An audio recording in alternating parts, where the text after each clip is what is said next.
What's up, everybody? This is. 3 minutes until showtime. What's up, everybody? This is Michael Carnahan here, joined in studio, as you can see, by our lovely guest host right there, Miss Tolly Brim, and Sean Castleberry, live via cell phone, cellular device, out there on I-30 somewhere, and we're getting ready to do the American Idiot Show tonight. Tolly, your first show tonight. We got a lot to talk about. You pretty excited? I'm really glad that you clarified I was on a cellular device. Tolly, you're... Some cell phones are dial. Right. Tolly, you're giving me a weird look. Can you still hear me? Oh yeah, I can hear you. So, real quick before we go live, we've got a lot to talk about tonight. Obviously, Until showtime. fucking hate that woman. But we've got a lot to talk about tonight. Of course, the call-in number, if you want to talk with us, is 347-989-1171. But we're going to be talking about Naya Riviera. We're going to be talking about the Sports Illustrated. Apparently, I'm assuming this was today, Sean, because you actually informed me of this. They're going to feature their first openly trans individual in swimsuit issue history. Daniel Day-Lewis's federal execution has been blocked for the second time today by a federal judge. It was reblocked. Of course, the Washington Redskins are going to finally retire their team nickname, they announced today. COVID numbers, potential running mates for Joe Biden, and of course the Wayfair scandal. We've got a lot to get to tonight, so I absolutely can't wait to get started here at the top of the hour, guys.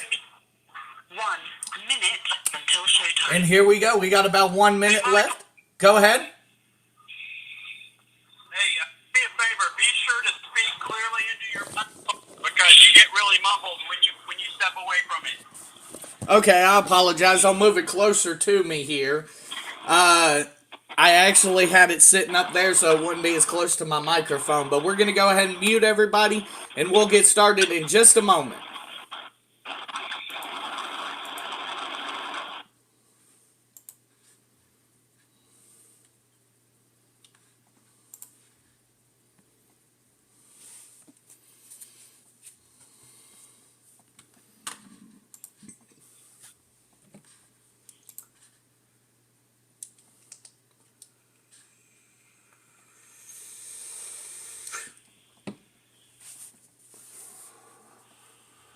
Your show will go live in 5 seconds. 4, 3, 2, 1. Log Talk Radio.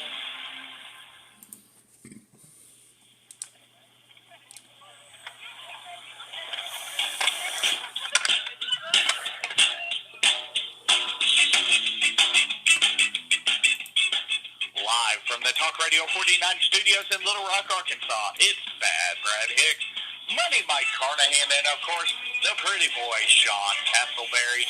It's your weekly look at humorous top headlines and current events. It's the American Idiot Show.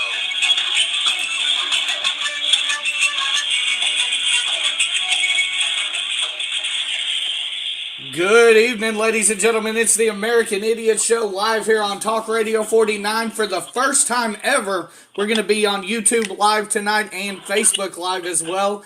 I'm Michael Carnahan, joined by, of course, my co-host, Mr. Sean Castleberry, and a special guest host here tonight, Miss Tolly Brim. Tolly, how you doing this week? We'll let you go first. Hi. I couldn't really hear you. Yeah, Sean tends to be a little loud whenever he's on the interstate here. We'll go ahead and mute him. I said, how are you doing this week? Oh, I'm doing really well. How are you doing? Hey, it's another week, hopefully another great show here for the American Idiots. We've got a lot to get to here. Of course, if you want to be a part of the show, dial in 347-989-1171, and you can talk about any of the number of topics we have here tonight.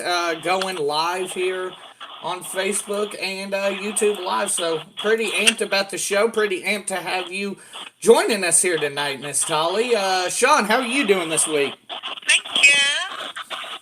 Hey, I'm doing great. I'm out here on the I-30 Speedway trying to get home as quick as I can. Trying to avoid any state troopers. So if any of you guys are out there listening, stay away from me.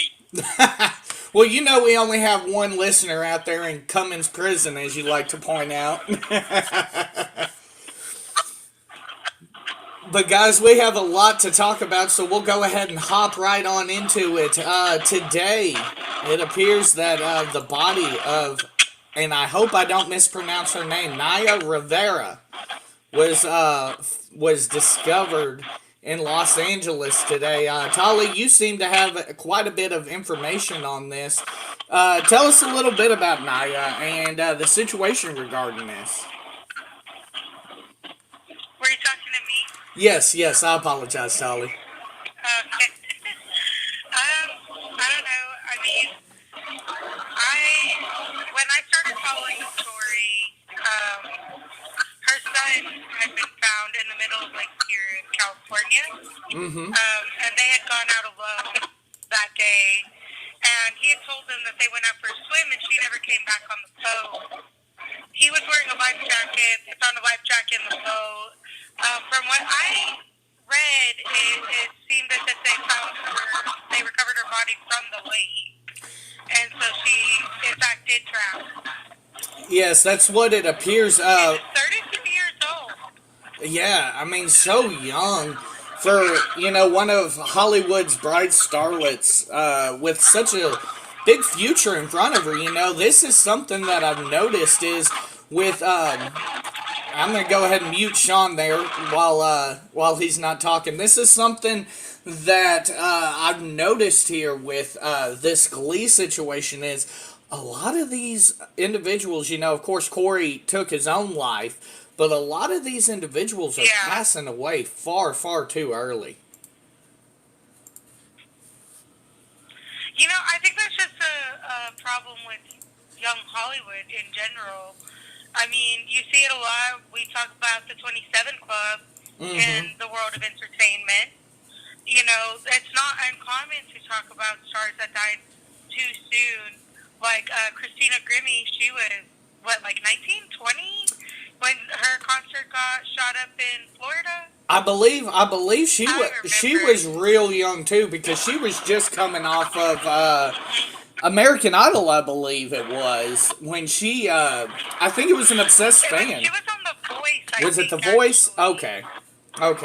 I knew it was one of them singing competitions. She was really popular on YouTube. I remember I would watch her videos on YouTube because she was just this really astounding musician. She was so young. And her voice was just so soulful. And she was younger than me even, but we weren't too far apart in age at the time. But she's super amazing to me. Right, and I absolutely agree. I mean, she was an amazing. I remember after, unfortunately, I only discovered her after her untimely passing, and she had an amazing voice that riveted things. But you hit on it earlier. It appears July 13th today. The body had been discovered floating in Lake Peru, I believe is how it's pronounced, Piru. And of course, later on, the authorities did confirm that was the body of Miss Rivera. Sean, I mean, Oh my gosh. it's crazy to me, 32 years old and your life's over. I mean, and not to mention, there's been a string of these people passing away in the waters here in California recently. I can think of another individual from the pro wrestling world that just passed away. He was in the ocean, and he actually passed away drowning trying to save his son. Titus O'Neil is his name. But Sean, this is starting to become an issue with with these waters. It seems like. What's your take here on Naya Rivera? Did you personally know Naya before she passed away, or were you familiar with her at least? Well, me? Yeah. No, I didn't know anything about her. I never watched Glee, so I wasn't familiar with her at all. But I mean, hell, it is a tragic story. I mean, to go out with your kid like that, try to have a good day. Hey, I'm going to go take a swim, and then no one ever sees you again. That's pretty. That kid's traumatized forever now because of that. That's unbelievable. Absolutely. I mean, it's such a sad situation, and I mean, I don't mean to keep harping on this, but she was actually 33 years old. She was born January 12th, 1987. But I mean, even she had a musical career. We talk about the 27 Club and things like that. It's crazy. I guess the only I thing. can't hear you. I apologize. I'll go ahead and mute Sean again. Some of that background noise may be affecting this. But we hit on it earlier, the 27 Club. I guess really, you can't say it in this circumstance, but I mean, you live a lifestyle that is quick and fast, and unfortunately, it leads to a lot of untimely deaths. I mean, in this case, a accidental drowning at 33. I mean, this is just a situation where it seems it's definitely sad, and like Sean hit on earlier, the poor individual's child, her child is just probably scarred for life, knowing what happened and how everything went down. You know who else passed away yesterday was John Travolta's wife, Kelly Preston. I did see that. You didn't know that, Tolly? I did not. No. Yes, I think she I'm not passed happy away about of it. breast cancer, I'm I want to say. shocked. Sean, am I right? It was some form of cancer, wasn't it? Yes, she had breast cancer. She'd been fighting breast cancer for 2 years. The last thing she did was actually work with her husband, John Travolta, in an HBO movie that they did a couple of years ago, 2018. And she was diagnosed later that year and, died in Houston, Texas. And she was actually born in Honolulu, Hawaii. Wow. And she got her start back in 1980 on an episode of the original Hawaii Five-0. And, of course, she was in Jerry Maguire and, a whole slew of films. And just a very beautiful, very nice lady. And, it's definitely a loss to Hollywood because she was one of the good ones. Absolutely, it was. I mean, that's kind of just mind blowing right there. And when I saw her, I instantly recognized her. She was quite the accomplished starlet herself. She started back in '83, but I mean, she made up for time. She definitely probably came close to rivaling her husband in movie credits and television credits.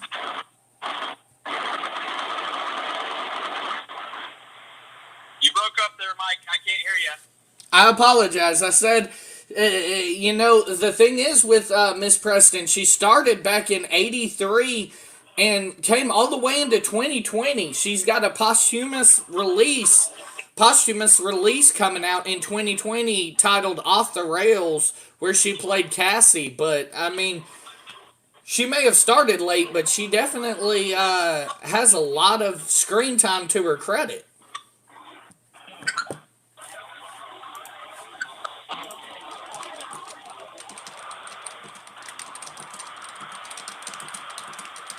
You there? Yes, I'm here. Can you hear me? Yeah. You just keep getting real quiet. I apologize. I was saying that she had a lot of screen time to her credit. Right. Right. $60. Yeah. Yes, it should. It's an absolute. It's an absolute tragedy, and since COVID began, just the amount of people and the amount of stars that have been taken from us. Luckily Tom Hanks was able to recover, but we're going to talk about the COVID numbers in this second quote unquote, second surge quote unquote, here upcoming in the show. But I mean, this is just 2020 can go fall off a cliff as far as I'm concerned. It's getting to that point. Right. 2020's been a rough year, man. It's definitely it's a year. We got everything going on as far as politics. We've got COVID. I mean, who knew in January how fucked up everything would be? It's crazy. I still cannot believe how fucked up everything is in the world right now. I guess in America, not really the world. You ain't lying about that. It's like COVID happens, we go on lockdown, and then all of a sudden the world went to shit. All of a sudden, it's actually quite insane how that is working out. It really is. Yeah. It really is. But well, especially with America's response. America's response to COVID was too little, too late. 130,000 some people have died.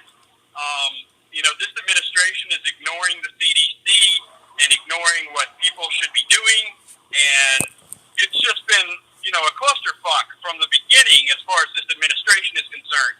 And, I just wish back for the days of when Barack Obama was the president, because he listened to people and he would get things done. And, hopefully in November we'll have a regime change, and maybe Joe Biden might be able to get us out of the hole. I don't know. He's not my favorite. He's going to need a really good running mate, because he's awful. Yeah, he is. And, if he wants to win the election, he would get Michelle Obama to run with him.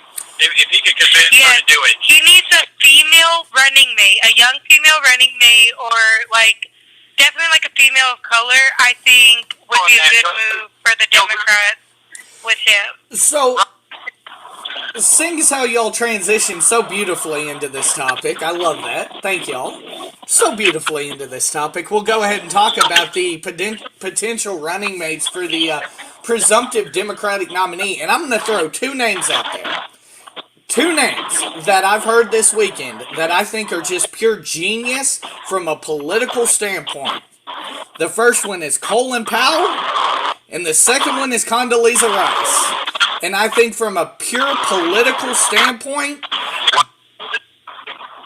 Do what now? Did you not hear him? Who are you two?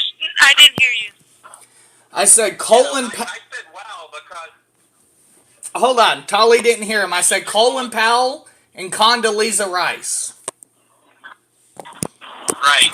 Go ahead, Sean. And that would be a disaster for the Democratic Party. Absolutely. Colin Powell is not the right choice because, he's a lifelong Republican, and, he worked for George Bush, and that's like oil and water. But, right Sean... there. And Condoleezza Rice... I think Colin you can make work. I can agree with you. Condoleezza's a little bit of a wild card. I think you can make Colin work. And the reason why I say those two names, and I damn well know they're Republicans, is because you've got to think he's got to reach out to some of Colt 45 and steal some of that support away. No, I disagree. Because, and his name's Colin. But Colin Powell was the token black guy of the Bush administration, and that's all he was going to be for them. If he were to switch sides and become a Democratic nominee for the vice president, then Trump's going to win, because a lot of people aren't going to vote for him because of what he did during the wars. Ooh, and how good he point. pushed for the wars and how he, Yeah, there's a lot of stuff that he was personally responsible for during that time that it negates him 100%. And same thing with Condoleezza Rice, and I have to say it this way because it makes me laugh. Condoleezza Rice, she did the same thing. You know, she totally put backing behind this. You know, everything for the wars, and you know we're going on 20 years on these wars now, and has cost the country trillions of dollars, millions of lives all over the world. This is not a winning ticket. So, I mean, go ahead, I don't like either name on the ballot. Yeah, I think they're neither are a good choice for a lot of the same reasons Sean said. So, hold on. Let me explain Colin real quick. Colin has been known to, Well, no, let me explain. Okay. I don't think Joe Biden is left enough to have a Republican running mate. That would be really underwhelming for the Democratic Party at this point. Joe Biden helped write the tough on crime bills. Like, he is part of the problem that we are protesting today with police brutality. So he's not left enough to have a Republican running mate and then win the Democrat presidency, in my opinion. So my question is this, though. No, you're as a Republican myself, who just absolutely hates Trump and there's no fucking way I'm voting for him, but with that being said, as a Republican myself, I feel like I could swallow voting for Joe Biden a lot easier with somebody like Condoleezza or Colin on the ticket. And that's what I was thinking along those lines. I get your sympathies. For me, my dream candidate, just over Biden even, would have been Tulsi Gabbard. I was all for her. I think she could be a reasonable running mate because she's pretty liberal, but she's, as a bet, she does have some more conservative standings. But overall, she's agreeable for the Democratic Party and palatable for Republicans who are very conservative. Ooh, that's a good point, Sean. She would be the choice. She would be an excellent choice because, number one, she's a veteran. She does have some, more moderate views. Everything that Tally just said is exactly right. So, what about this one? I was racking my brain thinking about people today. What about the Atlanta mayor? I was thinking about her today. She's got a high profile. She's had an excellent response to COVID. She's been dealing with the Black Lives Matter situation personally in her city quite well, in my opinion, might I add. I think that wouldn't be a bad decision.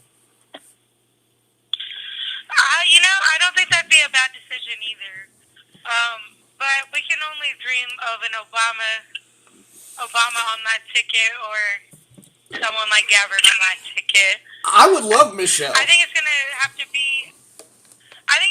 be someone though. What's wrong with Tulsi, and I hate to say it, is she doesn't have a big enough following. Oh, true. But if he got a big name like Michelle Obama, that would be an amazing ticket. That would be huge. Sean, what do you think about the Atlanta mayor? And then, of course, Michelle Obama. I completely agree with that one. The Atlanta mayor probably wouldn't be as well, responded to as, say, Kamala Harris. Kamala Harris is probably the strongest female woman on the Democratic Party. Besides, maybe I would go with Kamala Harris. I think that's what we need as far as the front runners go. She seems to be the strongest of all the candidates. Definitely not Elizabeth Warren because she turned on Bernie, and I'm not going to forgive her for that. Yeah, she's tainted in that case. Honestly, Elizabeth Warren's tainted.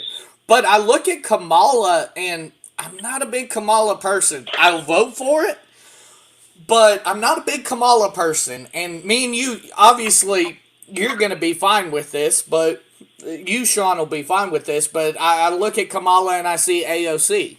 So I'm like, I don't know. Because I'm not a big AOC person.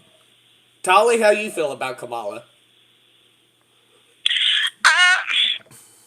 I'm just not the biggest Harris fan, to be honest, and so I just don't really care for that ticket. But it would be enough to save it, and I'd vote it. Okay. Okay. Definitely. I mean, what about Kamala? Do you think yet again, just like we talked about earlier, it's not left enough? Because Joe seems pretty left. The way I look at it, Joe has the left part covered. That's why Obama chose him in 2008. He was left, so he could appeal to those eccentric left parts of the Democratic Party. And then, obviously, Obama being more of a centrist. No. Okay. No. Hold on a minute. There is nothing left about Joe Biden. Nothing. They partnered him with Obama because he was a moderate. Because Obama, so I got him backwards. was perceived to be a leftist. Okay. Yeah, President Obama was perceived to be a leftist, which he wasn't. But Joe Biden is nowhere near a leftist at all. Nowhere. He is a moderate to the core. Okay. See, and that helps me swallow Joe a little bit better. So in your case, I've got to throw it out there just because Bernie. I know there's not a chance in hell he'd think about it, but Bernie. Do you think they'd throw him a bone? No. And I don't think a ticket with two white men would be good at this point either. True. Two old white men, just to be honest. True. Yeah, she's but back to absolutely right. Harris, I think her stuff on crime past in California is also why I have a hard time swallowing her as a running mate. Like, yeah, I begrudgingly vote it, but in my opinion, she's just like another part of that same problem.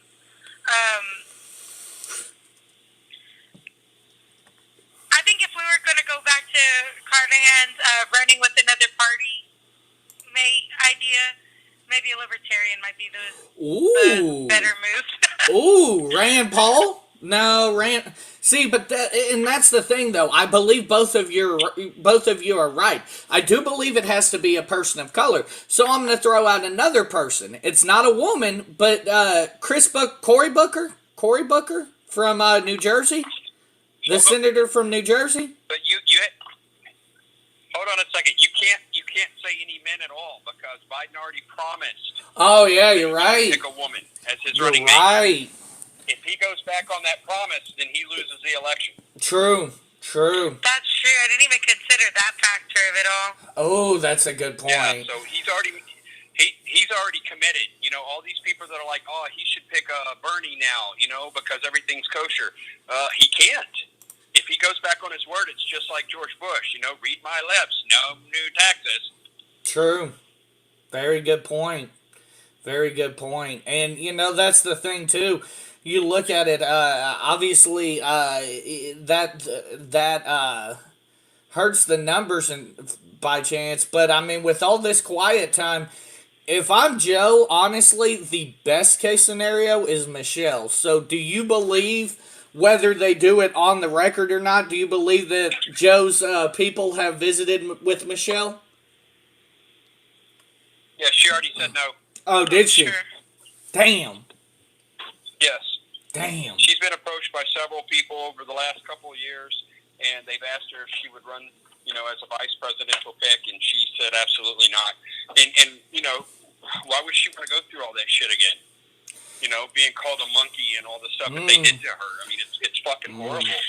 Yeah, fucking hanging pinatas from trees, like they're lynching, like the president and shit. Yeah, and talking shit about their daughters. And, I mean, it doesn't matter who the president is.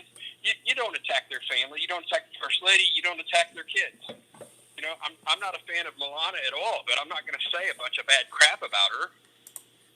Yeah, to be honest, I get quite irritated when people try to shame Melania Trump for her past where she did a nude photo shoot. She was a model. And she did what a model does. She did a job. I'm not a fan of shaming sex workers at all either or anything like that. So I just don't see the point in shaming her for her past, especially since most of the people looking at her naked body are enjoying it. I would agree with that. Like, I don't agree with shaming sex workers, but I don't agree with the sex work industry at all, because that's created for men, I agree. for men's entertainment. Yeah. That's something that, I have to side with the extreme conservatives on that. We need to do away with porn and the sex industry altogether, because it's just detrimental to women. It's terrible. I mean, yeah, that's certainly something that I would agree with. And by the way, guys, if you've got any ideas, 347-989-1171, feel free to chime in, or in the comments section, you guys can feel free to hop in. Want to say hi to Aaron. Yeah. Aaron said hey on Facebook. Go ahead, Sean. Please chime in on your cellular devices. You're never going to let me live that one down, are you, Sean? No, I'm not. No, never. That was classic. I love that. Sean is on a cell phone. His cellular device. Yes, you are on a cellular device. You know what? Right there for you, Sean. Right there. Right there. Live in HD, by the way, because this camera's 1080p, so you know what? Hey, looky who it is. It's Mr. Sean Castleberry. Hey, Sean, I already muted you. Right. You don't have to worry about it. Oh, okay. Well, thanks for muting me. No problem, buddy. I got your back. Well, now that you're here, let's go ahead and actually, we have a comment here. Dina, I believe, says, I absolutely agree with that. Plus, it destroys more relationships than it benefits. I'm assuming she's talking about the... Right. I'm talking about the porn, yeah? Yeah, talking about the porn. That's a very good point. Yeah. That's a very good point as far as I mean, that we goes. could do an entire... I do agree that I think show. porn... Yeah, we should. That'd be fun. Can I guest host again? Yes, But I do think absolutely. that porn, the exposure we have to pornography today, especially for young men, I do think it's really detrimental to young girls and the way we grow up. I know it was starting to bleed into my high school experience towards my senior year. So I really noticed that shift when porn became more accessible, and it really changes the way boys view how to approach a relationship with a girl. Oh, yeah. They get this distorted idea of what sex is, and so I do agree on some parts there. I'd be a liar to say I didn't. But I do have friends who are strippers, and I support them as sex workers. I mean... Right. My mother was a stripper, so, Really? I have a fondness in my heart for strippers. Oh, yeah. I didn't know that. So, well, yeah, I was born in a strip club. Anyway. Of course No, you I were. wasn't. That I explains was a born in lot, a hospital. Sean. Yeah, it does. No, but you have to look at the sex, industry, who it's created for, who it's advertised to. Women are objectified, women are tortured, women are just demeaned, dehumanized, and as people get into it, it just gradually gets worse and worse and worse. And they say it affects you psychologically, it affects you physically, in everything. It's just self-destructive if you get caught up into all of that. It's bad for the relationship. It's bad for everything. It's just something that should be knocked out. Prostitution. A lot of people are like, oh, you should just legalize it. Why? Why should you just do away with it? If a guy has to pay a woman to have sex, he doesn't deserve it. Go to the gym, go work out, do whatever you need to do to make yourself attractive to a woman.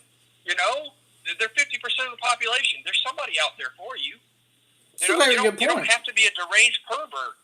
It's just and like you said, Tally, the access to pornography that young people have. You're talking about high school. Mm-hmm. When I went to high school, you were lucky if one of your friends had a Playboy or something like that. Right. We didn't have access to pornography like this.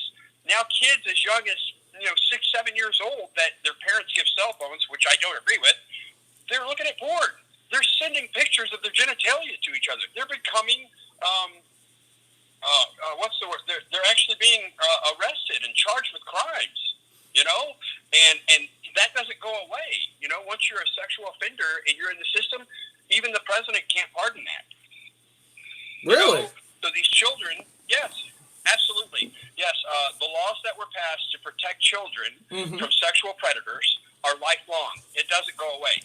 Good. Okay? Now, we could no, that's not good. Don't say that, because there have been plenty of people that have made mistakes, okay, that have done things in the wrong area and have been charged as a sexual offender when they weren't at all. I know what you're talking about.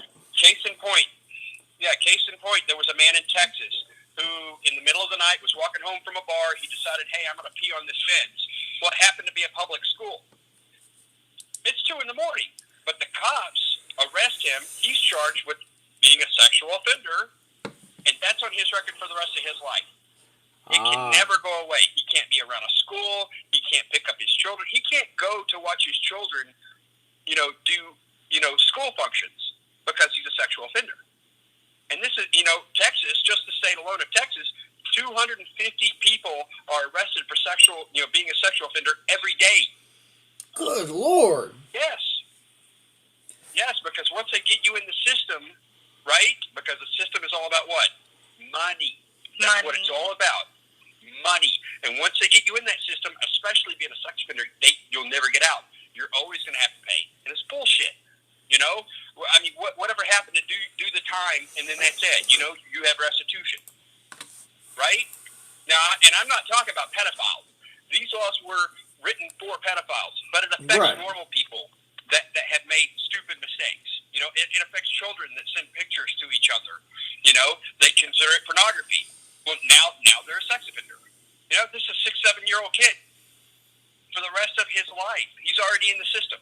Bullshit. So in that case, maybe we should relook at these things and make exceptions in certain circumstances. Obviously, non-pedophilia circumstances, but certain circumstances like, hey, this dude whipped his dick out and fucking pissed on a school with no children present or something. Right. Exactly. Right. But when these laws were written, they were written to such an extreme measure that it didn't provide exclusions. There are none.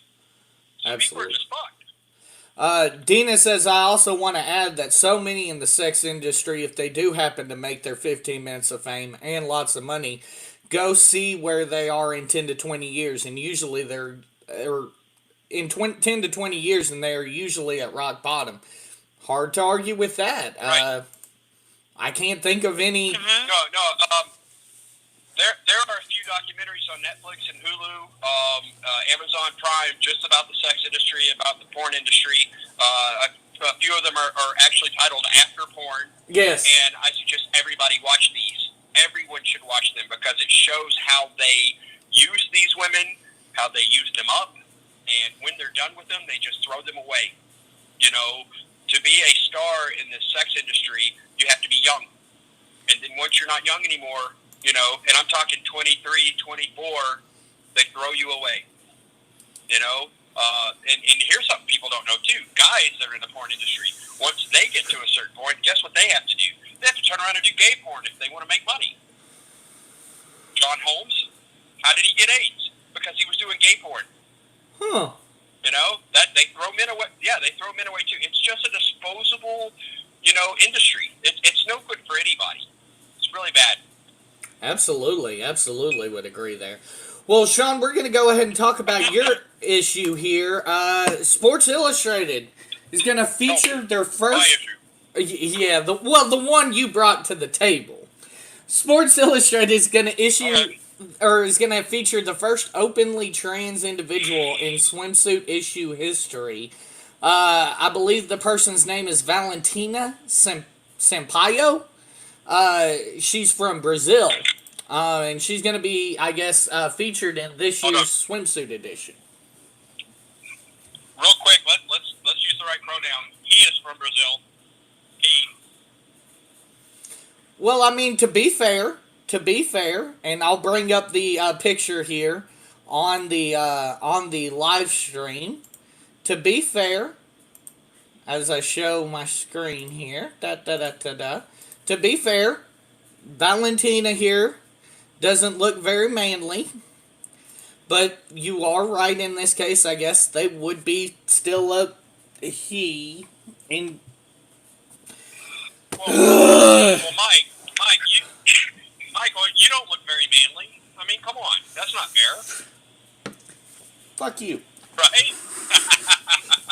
Hey, I'm competing with you on beard First off, I game. get a lot of flack, right? First off, I get a lot of flack because a lot of people are like, oh, well, trans women are real women, and you're disrespecting them, you're transphobic, and all this, bullshit.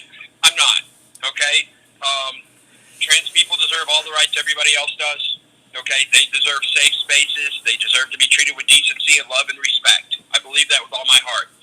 But trans women cannot replace women, okay? Trans men cannot replace men. Now, we have a category called trans. That's what they should be called. You're a trans woman, you're a trans man. That should be good enough, but it's not. They want more. Trans men want to be women. It's a dysphoria, and you have to accept them as women. And now laws are being changed and things are happening that if you don't, you're demonized. People like me are demonized. People lose their jobs. People, get doxxed. It's terrible. What happens to people just because I believe in biological sex. Look at J.K. Rowling, for example. Wrote the Harry Potter books.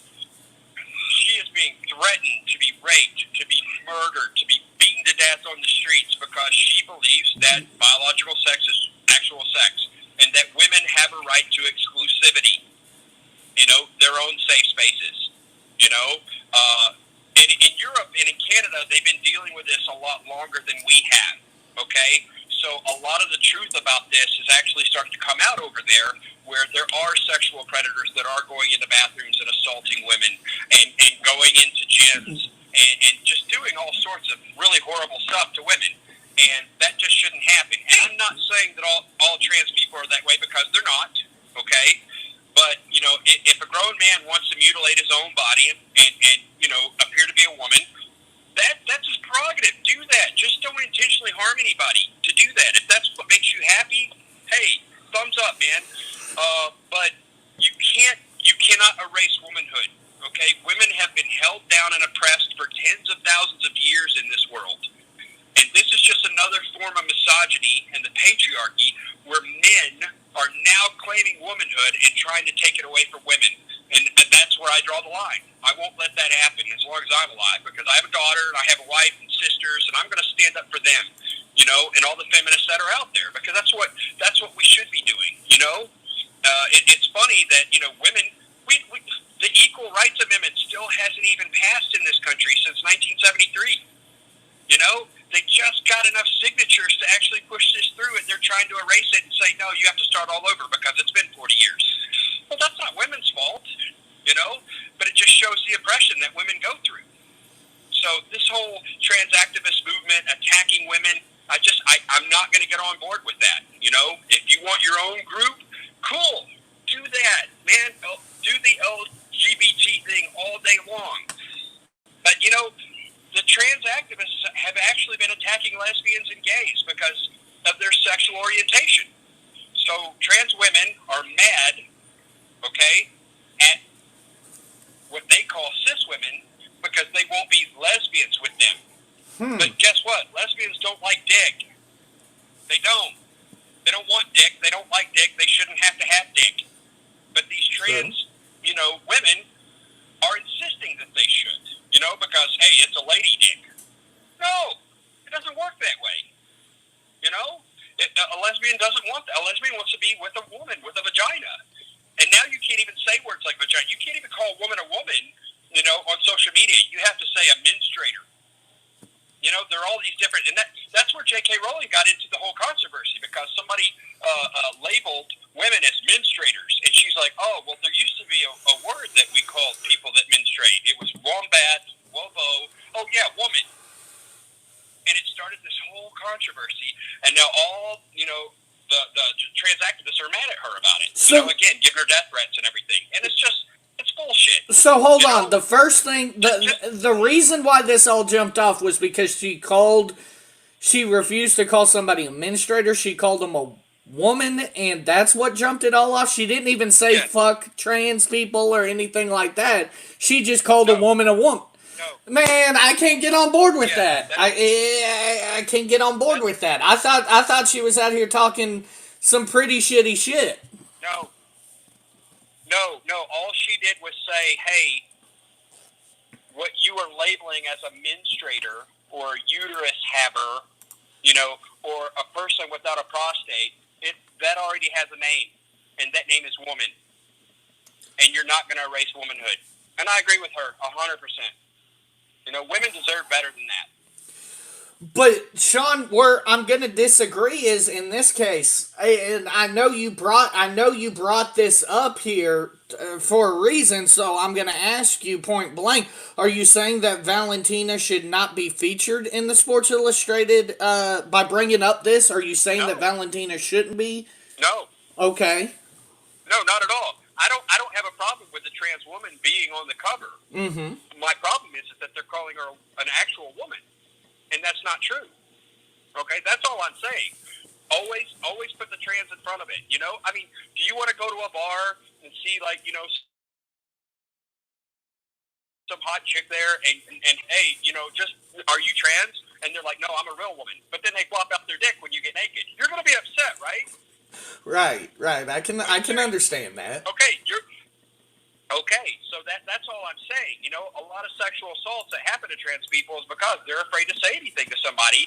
That type of situation happens, and the dude freaks out. Right. Because they feel like they've been lied to. They're not gay. They're going after heterosexual men too.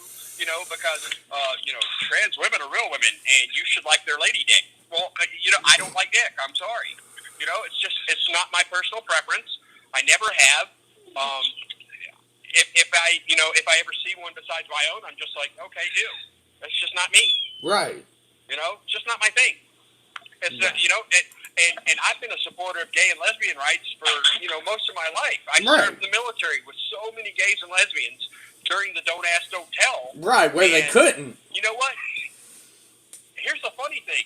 Gay people didn't get kicked out because nobody gave a shit. The people that got kicked out were assholes that would do something stupid, and then they'd be like, oh, yeah, that guy's gay. Kick him out. And he probably wasn't, It was just an excuse to get rid of assholes, basically. Yeah. Tolly, where do you land on this? I know we talked a little bit before. I'm going to grab a beer. Right on. I know we talked about this a little bit before. I definitely will call, I don't have a problem calling trans women.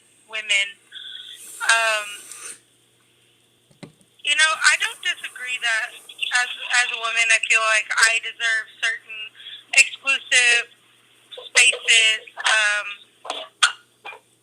for myself to feel safe, especially as a sexual assault survivor. Mm-hmm.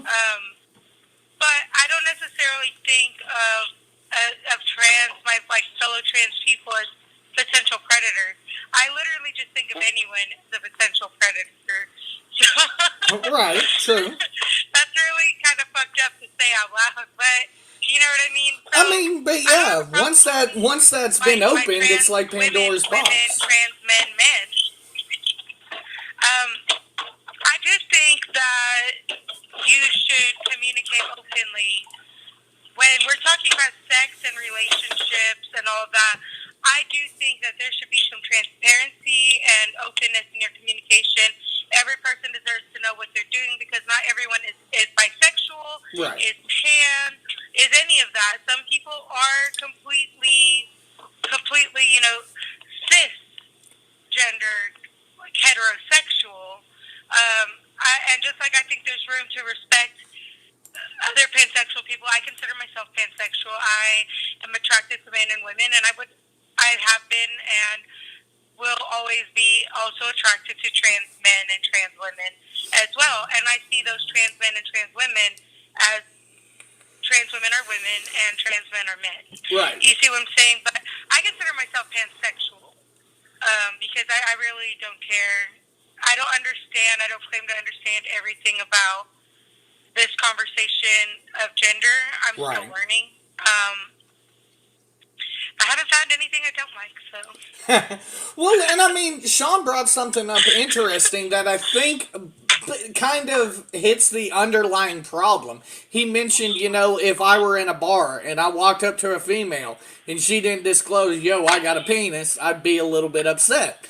Unfortunately, though, there's a big difference between people being upset and unfortunately people taking it too far. And then there's been individuals known to assault a trans person because they did not discover that. I think that that is what has made these trans people fearful for disclosing that they are trans to their person that they are speaking with, and that is a problem.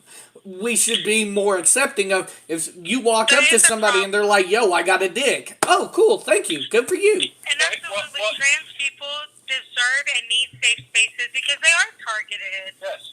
They are targeted they do. for violence. They do deserve safe spaces, absolutely. And, you know, our society should change our rules about how we treat people, especially how men treat people. Men treat women We like should shit. protect them. Yes. But the problem is male We violence. should protect them. You know, I agree. but Toxic masculinity, I think, is the heart of the issue. yes, women, But I do women think that you have to be transparent when it comes to, you know, having an open, like a romantic or sexual conversation with a fellow human. Yeah, but we also have to look back and remember Matthew Shepard. You know, this happened 30 years ago. Matthew Shepard, openly gay, and he was pretty much crucified on a fence back in the 90s. And you know, that helped change a lot of things about how people perceive gay people. And then you had Pedro in the Real World, the first openly gay man AIDS. with HIV that was on a reality show, and he died. And that changed a lot of people's views about AIDS and gay people. And it still took 20 years for gay people to receive the right to get married, you know, which is bullshit. You know, marriage should be open for anybody. Agreed. You want to have 2 or 3 wives? You want to have 2 or 3 husbands? Do it as long as you're consenting adults. Now, the pedophiles, on the other hand, you know, there's a whole new movement now going around where they're trying to push that. Really? Right. See, the thing is, those Facebook pedophilia, ads, They're coming out and being like, "Yo, I deserve rights." Hell no. Yep. No. It's not a natural sexual orientation. No, it's They're not. ads. Have you not seen it? It's a little girl holding hands with like this old man, No. and then in big letters across the bottom it says, "Pedophilia is a natural or biological sexual orientation," or some bullshit like that. It's ridiculous. I am not for mob justice, but those motherfuckers need to be drugged in the street and have the shit kicked out of them. Hey, hold on. Nobody needs to be drugged out in the street and have the shit kicked out of them, okay? But they do need mental health, okay? Now, when I say people can marry as many women as they want or men as they want or whatever they want to do, consenting adults. Children cannot make decisions for themselves. That's why we have laws to protect them. And pedophilia, that's a predatory, you know, habit, you know, amplified by the Catholic Church, obviously. But yes, we definitely have to put a stop to that. I mean, NAMBLA, I don't know if you guys know about this organization. It's been around for 20, 30 years, maybe even more. The National Man-Boy Love Association. They've been working to legalize pedophilia for men and children for like 30, 40 years. I first heard about it on like the Rush Limbaugh show 20-something years ago. And that's disturbing. It's an actual thing. For petitioning this. Why is the feds not going in and rallying all these motherfuckers up? Well, I'm sure that they are. You know, I mean, if some grown man comes out on a talk show and is just like, "Hey, I think we should change the law so men can have sex with kids," they're probably going to go look at his computer. You know, they'll get a warrant or whatever. I don't know. Patriot Act. And I don't know if that justifies enough reason to do that, but there are people out there that want this to happen. You know, and they're actually adding a letter to the LGBT. Oh my God, are you serious? Yeah, they want to add a P to it for pedophilia. Yeah. I can't even process this right now. I did not know this existed. As a member of the LGBTQ plus community, no. No. Hell no. You know, here's a problem, but here's a real problem, though. America has already embraced pedophilia since the founding of this country. Men have been marrying child brides in this country, okay, since the colonization for 400 plus years. All right, so pedophilia is all around us. The Mormon Church is chock full of it. The Catholic Church is chock full of it. A lot of Protestants, they marry Our little government's girls. chock full of it. Yep. Right up to the top. Hello, Tito and Chief. We're looking at you, buddy. Fucking that. He was accused of raping a child. I know. That's how did the orange fucking Oompa Loompa become the president when he's been accused of raping a child? How did he become a fucking president? He has ties with Epstein. How do you deny that? Oh, he stopped being friends. I saw some conservatives say that he stopped being friends with Epstein because he discovered who Epstein was. Bitch, they fought over the same beachfront property, and that's why they stopped being friends. My favorite one is Trump had already traveled on Epstein's private jet several times to Lolita Island by then. Yep. Like, he had already been to that island several times. my favorite thing is the fucking conservatives who will come back with, oh, but the Clintons are too. Motherfucker, fuck them too. Yeah, prosecute them too. Prosecute them all, bitch.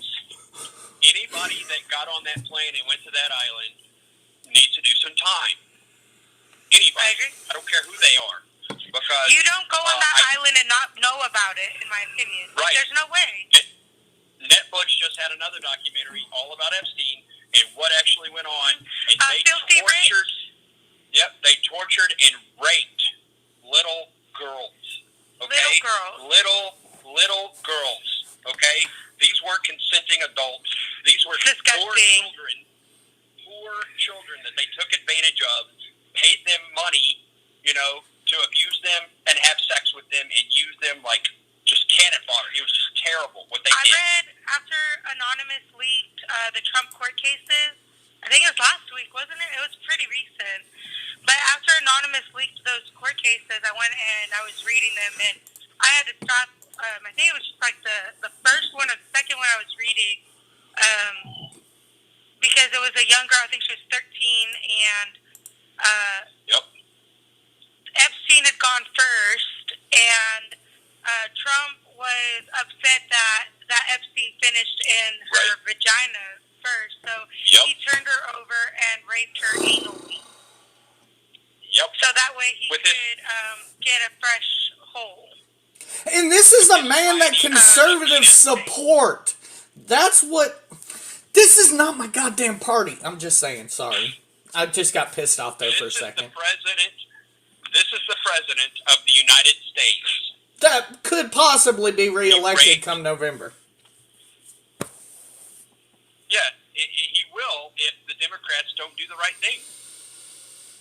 If they don't need come a up, strong here's the thing. female Here- running mate for They need Biden. a strong female running mate, and they need to get away from identity politics. They need to talk about the economy. They need to talk about ending the war. They need to talk about ending the war on drugs.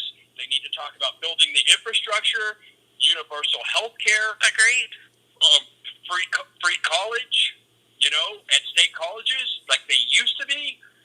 Everything that westernized civilization has, we need. Look at Israel. There's no reason we shouldn't have it. I agree. No, we built Germany and Japan's healthcare system, and they have two of the best healthcare systems in the world. But that's not good enough for us because there's no money in it. It's all about money here. The capitalist society here in this country is destroying lives. I mean, any one of the three of us are one medical bill away from bankruptcy. Any one of us. Mm-hmm. And that's bullshit. And all three of us make a decent living, too. You're one. I mean, COVID-19, for example. If you go and stay in the hospital for 30 days with COVID-19 and you're hooked up to a respirator and all of that, some of the medical bills have run up into the millions. Luckily, we're at the Now, VA, but yeah. Supposed to pay for that. Yeah, luckily we're at the VA. We have socialist health care, Sean.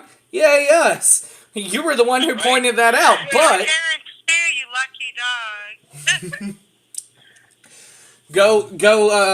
Go play military for a little bit. You'll get some benefits. But, no, thank you. I would not survive. I told my parents.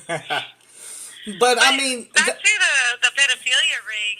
how about this That's- Wayfair Yeah. debacle with the cabinet, those industrial cabinets? Yo! I just read all of this today. Yo! They got caught red-handed. You know, if you took the SKU number and put it in the FBI database, you would pull up the missing kid that the cabinet was named after on the website. They were caught red-fucking-handed. How long have they been doing this? And it's a third-party shipping site, so honestly, Okay. they could have been doing it for So it's not however long. Wayfair And it's funded specifically. by George Soros. I don't know if you guys are conspiracy theorists. Oh yeah. But Soros. Worked for George Soros. Soros. Yeah, Help me out. George Soros is George Soros is my employer, and he's making me very wealthy. Thank you very much, sir. George Soros is a government contractor? I thought he was some You lobbyist. don't know who George Soros is?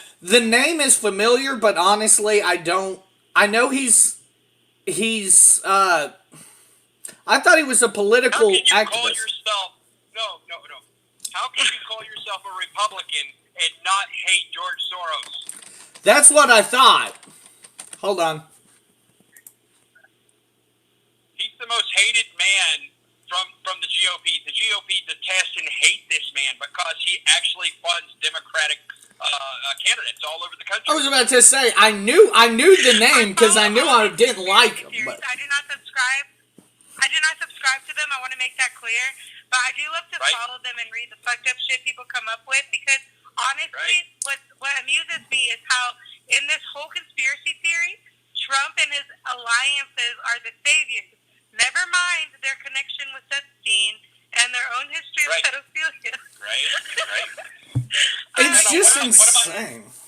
One of my favorite evangelists that's on Twitter and Facebook is the pastor Greg Locke. Okay, and today he came out talking about, oh yeah, Pizzagate has been confirmed because of this new conspiracy theory, and you're gonna get your chip, your mark of the beast pretty soon, and I'm just like, man, these people are just fucking insane. Seriously.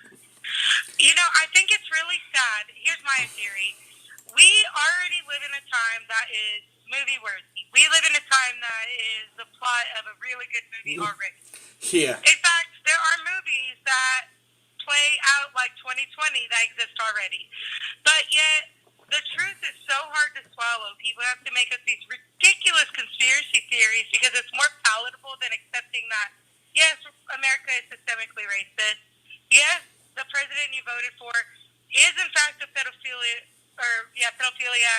and sexual assaulter, rapist, fucking asshole motherfucker, complete failure. It is so hard to swallow all these pills that we make up these crazy conspiracy theories as if the times we're in aren't already movie worthy. The movies have just already been made. No, it's insane. I mean, oh yeah, by the way, if that guy in Cummins can actually go to the payphone real quick and call us, the number is 347-989-1171. We're really looking forward to hearing from There's you. someone We'd in like the to know how the food was today. No, Cummins. No. We joke that we have a guy listening in Cummins prison, and he's our only listener. Yeah, I always joke about our one listener. I always make a joke about he's in Cummins Correctional Institute, and he loves our show, and he's our number one fan. And if he ever gets out, he's going to choke me to death. Oh, and Sean also has an assigned CIA agent. Is it CIA or FBI, Sean? No, NSA. Oh, sorry, We all NSA. have them, but mine is just like he's probably at the hospital right now having cardiac arrest with half the shit I've said throughout the day. Oh, he said it again. Come on, stop it. Oh my goodness. But yeah, I mean, it's insane the shit that's going on. But while y'all are taking some drink breaks here, we'll go ahead and take our commercial break here at the top of the hour. We'll be right back with more American Idiots right after this.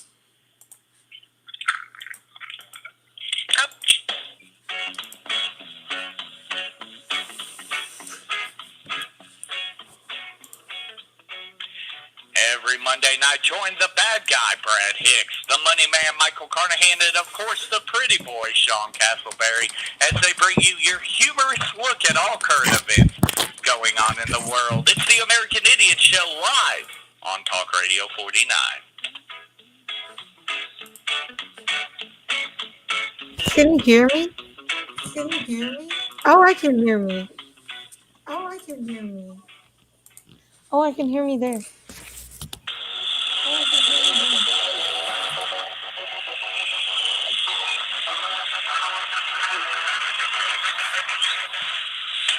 Every other Thursday night right here on Talk Radio 49, join your hosts, Michael Carnahan and Cornbread, as they bring you the best wrap-up show in indie professional wrestling. It's the ASWF Aftermath Show, only on Talk Radio 49 and ASWF Wrestling's Facebook Live.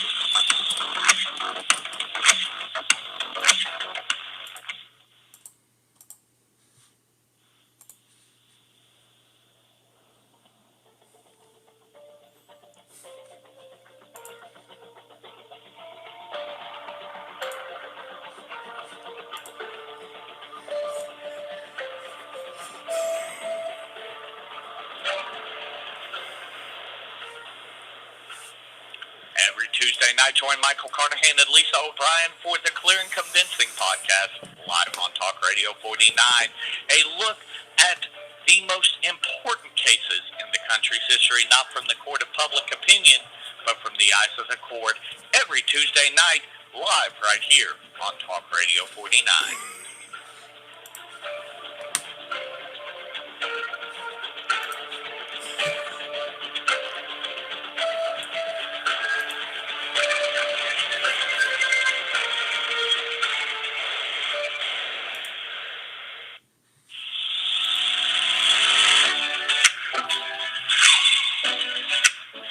Michael Carnahan here, letting you know that it has never been easier to keep up with your favorite Talk Radio 49 podcast.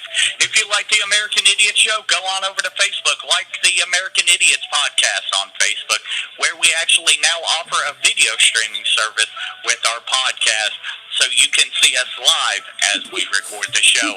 Also, you can go to YouTube, search out American Idiots Podcast on YouTube, and you can subscribe to the page, and the video podcast will be uploaded there weekly.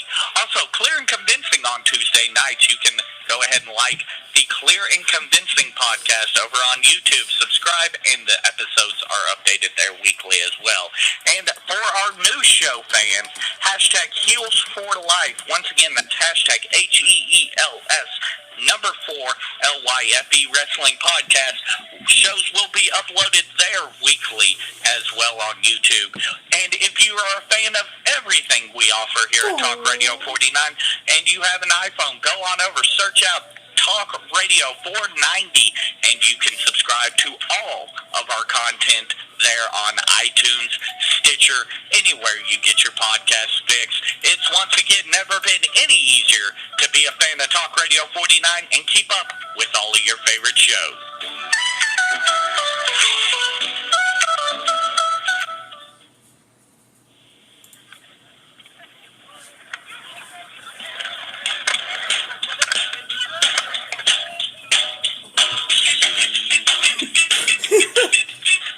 Live from the Talk Radio 49 studios in Little Rock, Arkansas, it's Bad Brad Hicks, Money Mike Carnahan, and of course, the pretty boy, Sean Castleberry.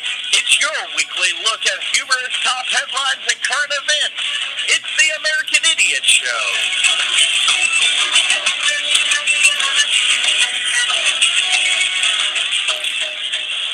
And we're back, ladies and gentlemen, here for the second and final hour. 55 minutes left in the show, just about. We may go into a little bit of bonus content here. Yeah, double nickel, Sean. But let's go ahead and talk about what was supposed to occur today, and that being the first federally carried out death penalty execution in 17 years. Daniel Lee Lewis was supposed to be executed. That happened in Arkansas. I know, right? I know. So, my thing, though, I never got a straight answer. I never got a straight answer from reading it. Was the death penalty supposed to be carried out in Arkansas, or was he located somewhere else, Sean? That's my dad. Oh, I honestly, hi, Dad. I honestly don't know where he's at or where it was actually going to take place. I don't watch a lot of local news, and the only time I get on local news on Facebook is when I'm trolling assholes.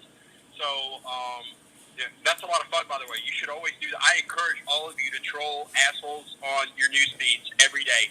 It's a blast. But no, I really don't know where he's held at. I mean, he's federal, so maybe in a federal prison somewhere. That's what I was thinking, but I wasn't sure because I know sure his. he's in a federal prison somewhere. I know his most heinous crimes did apparently occur right here in Arkansas. I'm thinking, if I read it correctly, it has to do with hate crimes, correct? Like he was a neo-Nazi, No. correct? Well, I don't know that he was a neo-Nazi. I know that he killed the whole family, a man, a woman, and their child. And the man owned the gun shop. I don't know if they were people of color or not, but they just said that he had killed the whole family. And now again, I'm adamantly against the death penalty. I don't think we should have it. But you know, the fact that he got stayed, you know, from his execution is not something that I'm celebrating for that reason. But you know, I'm hoping that they do take that away and take it off the table. We need to get rid of the death penalty in America. You know, too many innocent people have been put to death in this country. So now we get to have fun. Here comes Republican Michael. Here comes Republican Michael. Okay, number one. Okay. Not only should the people in fucking Minnesota, them officers, they're the perfect example of what needs a death penalty. But number two, I mean, this guy right here, basically, this is his second stay. And this one, they're challenging the lethal injection protocol. The first day, they actually stayed the execution for COVID. Now, question, if the motherfucker's dead, what the fuck does it matter if he number one, can he catch COVID if he's dead? And number two, what the fuck? What that? But it wasn't for it wasn't just for his protection. It was for all the officers that had to deal with him. You know, I mean, what if one of them gets COVID and fucking dies? You know, that would be tragic. You know, these correctional officers, it's a job to them. You know, they're just doing their job. And Right. They don't deserve to die because somebody's sick. Absolutely. You know. I can agree with that, and especially with it running rampant, at least on our end. But even the looters in that store that shot that guy to death, who happened to be a former cop, they don't deserve to die. Okay, no one in this country deserves to be executed by the state. You can put murderers away for life. Okay, if you end the drug wars and you release all the drug, criminals, the people that have been, persecuted for drug crimes, you let all of them out. For nonviolent drug crimes. Exactly, for nonviolent drug crimes. Then the whole criminal justice system is corrupt anyway. So and it's racist. I can agree there. Amendment Very racist. I can agree allows there. room for slavery in the confines of a prison. But my thought is this. We have. Oh, go ahead. I was just going to say, of all of the free world, we tow ourselves as the freest nation, but we have the highest incarceration rate, and that's not... Aaron, I did forget about we that. had a comment. Yeah, Aaron commented this, and I did forget. Yes, in this case, the family did say that they did not want to subject him to the death penalty. So I did want to bring that on the screen real quick. But, I mean, my thing is this, though, and literally, I'm going to ask you both, and what is the purported reason for having a criminal justice system? It's to rehabilitate criminals, correct? What do you do when you can't rehabilitate somebody? It should be. What do you do when you can't rehabilitate somebody? So here's the deal. America, and be prepared to be shocked, Michael. America is not the greatest country on the face of the earth. Oh. Okay. Oh. I would agree. Our criminal justice system is a key piece of evidence to support that. If you look at the Nordic countries that are out there, Norway, Sweden, Switzerland. Norway, Sweden, they're amazing. Yeah, they have a much better criminal justice system. They don't put people to death. The recidivity rate for criminals is damn near zero, okay, because they actually rehabilitate people. They separate them from society. Their prisons are open barracks. They have a key to their own room. They get to come and go as they please on these islands, right? They have to cook for themselves. They have to do their own maintenance. They have to take care of this island. They garden. They grow their own food. They learn how to be decent human beings, okay? Because it's not all about punishment. How to be members of their community. That is the key. Yes. Rehabilitating them so that when they leave, they know how to be members of their community, how to value their community, so that they don't want to destroy their communities when they come back out. We don't do that in the American justice system. No. We try to keep people as long as possible, try to get as much money for their release as we can. We don't rehabilitate criminals. We don't do anything for criminals once they come out. You see a lot of stories about criminals that do get out in the U.S. after so many years, like 30 years or so, and they lose it. They lose their mental state. Any kind of work they did do on their mental development in prison, they lose it because they were never really rehabilitated on how to integrate back into society. And we look at criminal records so differently than like those Nordic countries you brought up, Sean. We don't give room for criminals to be rehabilitated and try again in society. And it's really a damn shame because we look at felonies and that is some nonviolent drug crime. What's the worst they're going to do at that point if they've actually, if the system did its job and rehabilitated them? Why is that an issue? Well, you know, the biggest issue here in America is because we criminalize everything that black people do. We get them trapped into the system. We take away their right to vote. We take away their right to work, to support their families, and we hold them, you know, till they die. And it's sad, you know, because in Nordic countries, the population are pretty much the same. So they all get along, and they all care for each other, and they all want to help each other.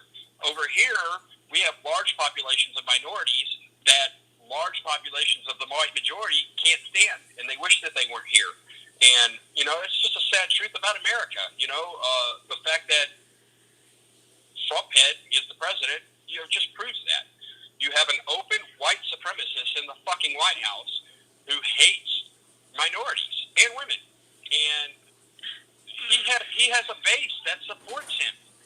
It's fucking sick, honestly. It really is. Is Michael beating his dog? oh, I saw your belly. Gross, dude. You need to shave that thing.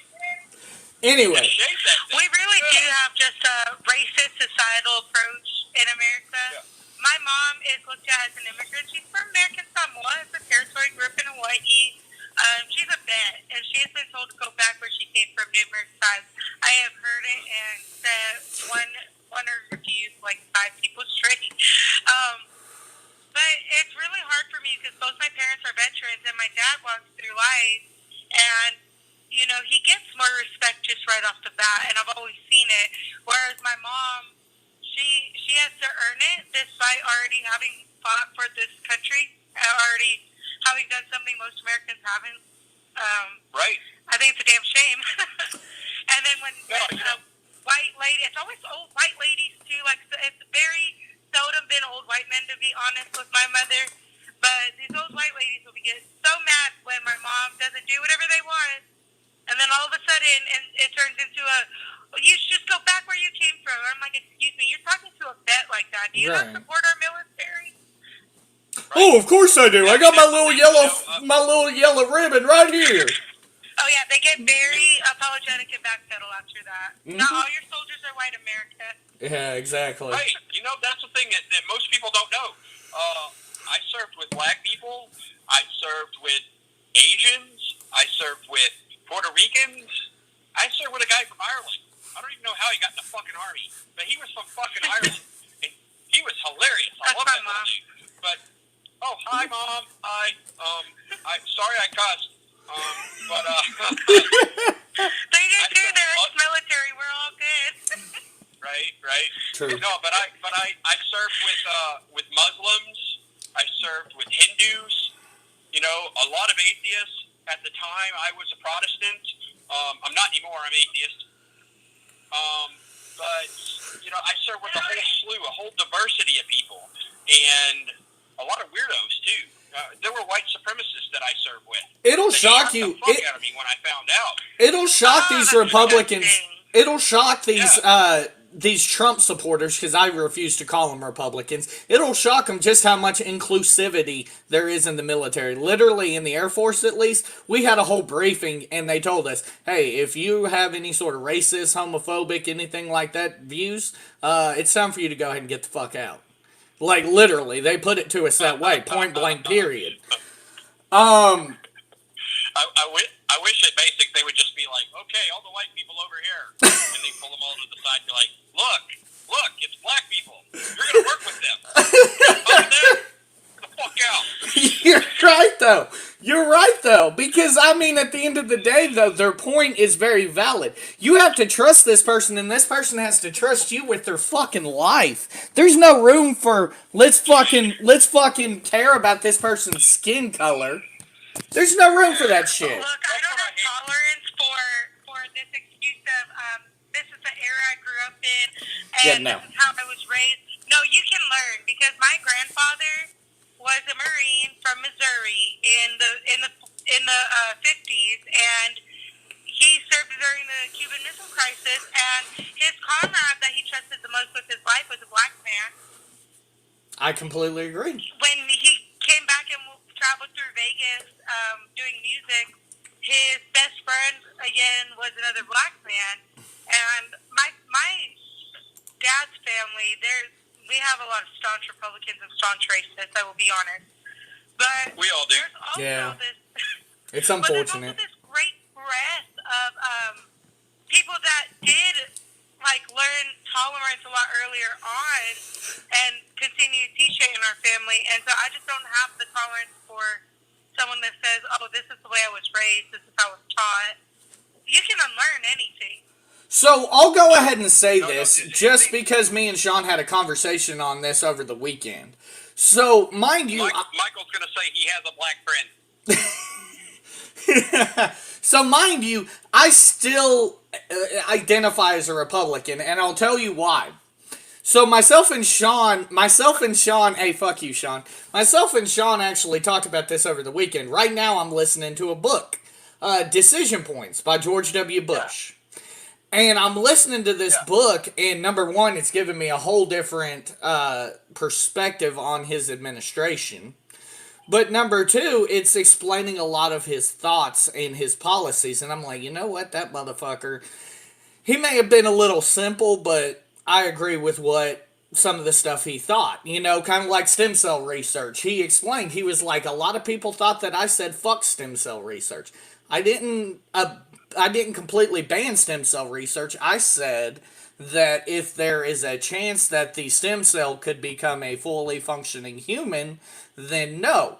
But at the same time, he also formed a different exploratory function funded by the U.S. government to possibly take stem cells from umbilical cords and stuff like that. And that's just a situation where I think, unfortunately, a lot of America is to the point where they don't listen to the whole story. Or they don't get the whole story. So in this case, how many people reported that Bush did this extra stuff to allow further research for stem cells? No, all you got was he's banning stem cell research. But what he did held back stem cell research for 40 years. Did it though? Because originally... Yes. He damaged stem cell research, and it's because he placated to the pro-life movement, okay? Because these people are like, oh, well, that's possible life. You know, it's probable life. No, it's an aborted fetus. It's aborted. It's not going to live, okay? It's not probable anymore, and so it should be used for medical research. Why discard it? Why dispose of it? it can be used to help mankind. Not necessarily, though, Sean, in the example I'm talking about. In the example he used, it was in these fertility clinics where they were doing in vitro fertilization. And apparently they always make too many of the baby goo, I guess is what I can call it. Embryos. Thank you. I was drawing a blank. They make too many of the embryos and they don't use them all. And what the stem cell people wanted to do was go in and get access to those extra stem cells. So on the surface, okay, that makes sense. But there is an organization that, yes, is funded by a Christian organization. It is a Christian organization. But hold up. They take those embryos and they adopt them out to mothers who want to adopt children. And they then... No, they don't. That's the way he said it was brought to him. That never happened, though, okay? That never happened. Because they never passed any laws to make that happen. It was an excuse used to try to save babies. And it's bullshit. It's just fucking right-wing religious bullshit. And he bought into it. And, you know, I don't hate the guy for buying into it, but he did. He got duped, okay?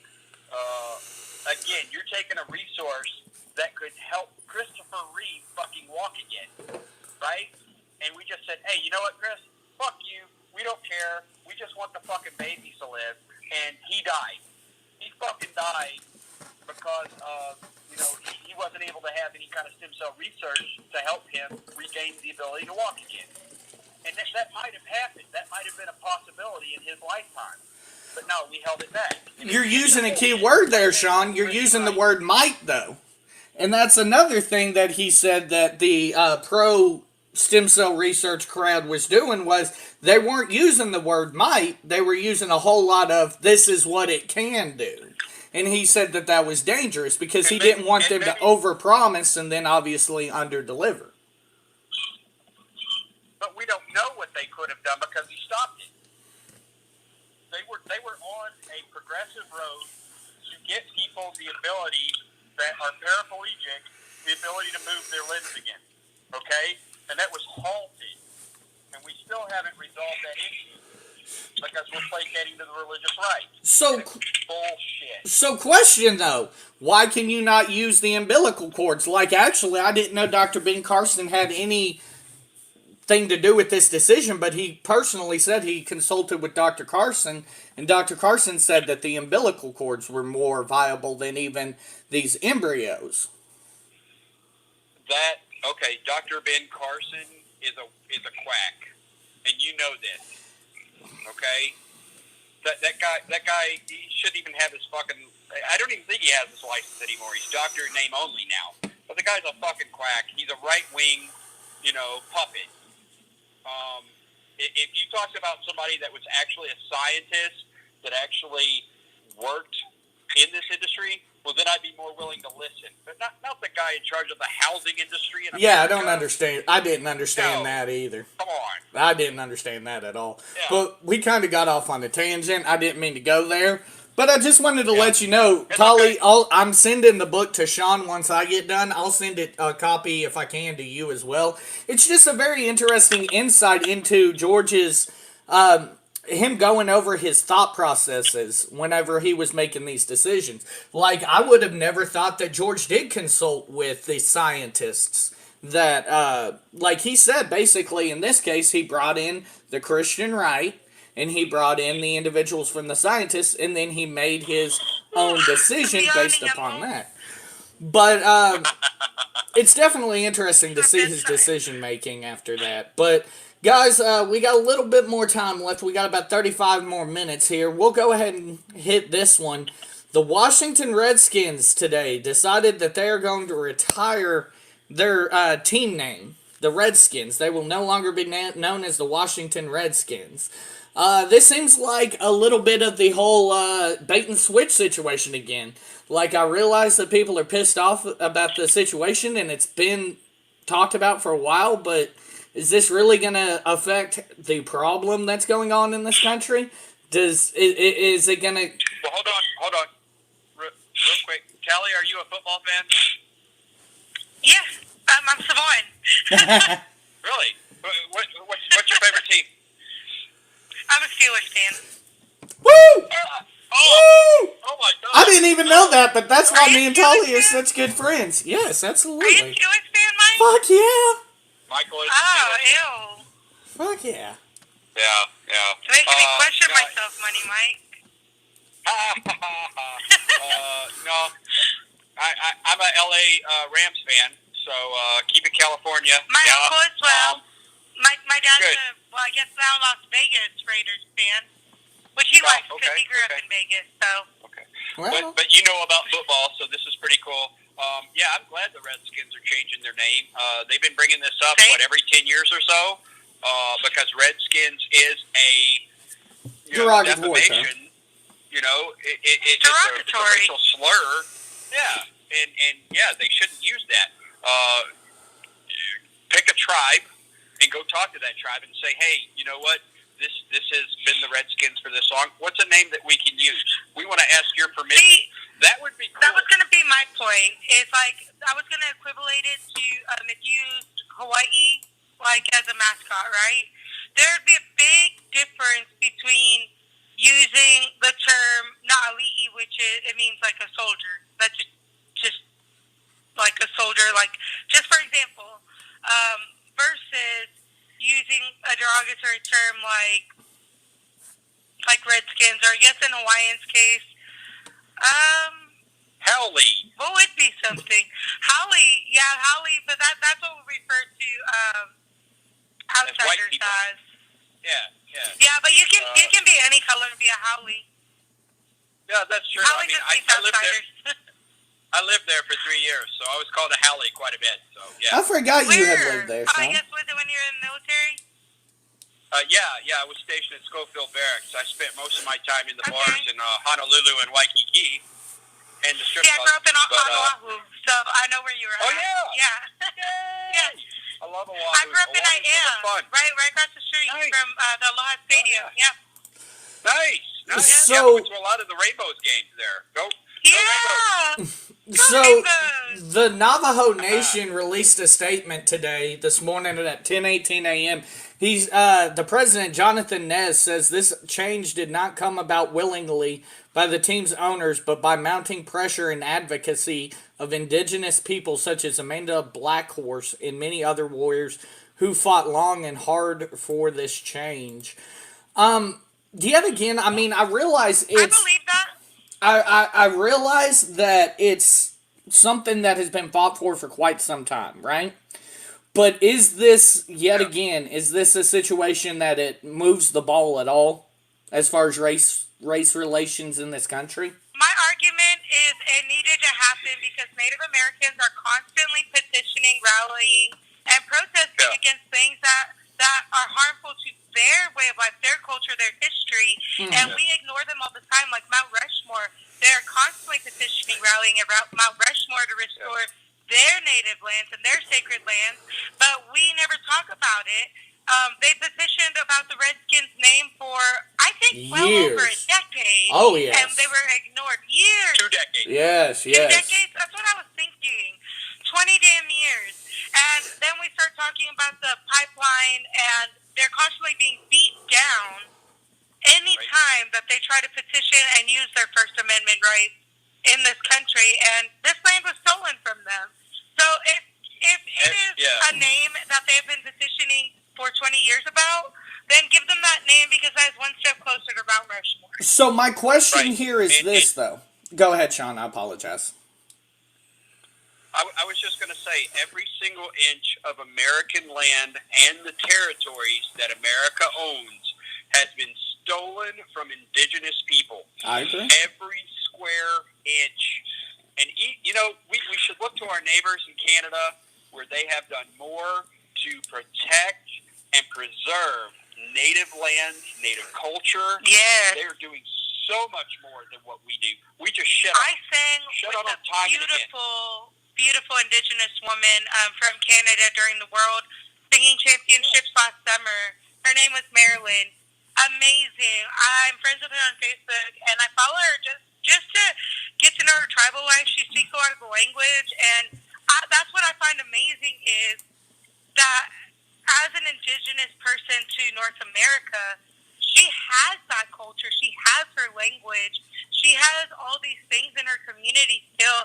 And while they're still disparaged and they did have a lot taken away from them, they have so much more than our Native Americans have, and also our Native Hawaiians. Native Hawaiians, when they were annexed, they lost a lot of their culture. What was kept was because of anything written, but also because of similar cultures like Samoan culture. For example, the Hawaiian tattoo art was completely gone until they started looking to Hawaiian kapa designs, which is the fine mat, and comparing it with Samoan markings and noticing that they were very similar. And so they could use the Samoan art to supplement the rebirth of the Hawaiian art. And I don't know, I just think it's really amazing that as an indigenous North American, she has that culture, and it's still so alive and thriving. So my question... That's awesome, too. You know... Go ahead, Sean. I was just going to say, when I spent my time in Hawaii, you know, the thing that made me very sad about Hawaii is that the Hawaiian language is dying. You know, a lot of people don't speak the native Hawaiian language, and they're trying to implement laws to make sure that natives learn this in school. And I support that 100%. But a friend of mine, Dennis Brandy, and I, we were both stationed there. We had gone to a public library, you know, there on the island, and it wasn't funded. It was really sad. It was run down to the ground, and it pissed me off because it's like we're one of the richest. But you'll see that a lot in Hawaii. Yeah, because the money. They are one of the richest states. The money goes. Yeah, it's one of the richest states, and yet the people that live there, the natives that live there, they suffer the most. You know, they can't. They don't own their land. They don't own their land. They don't have an opportunity to own their land. The way the system is played out and held them back for the first 40 years of Hawaii being a state, they are still playing catch up. They've only been a state for like 75 years.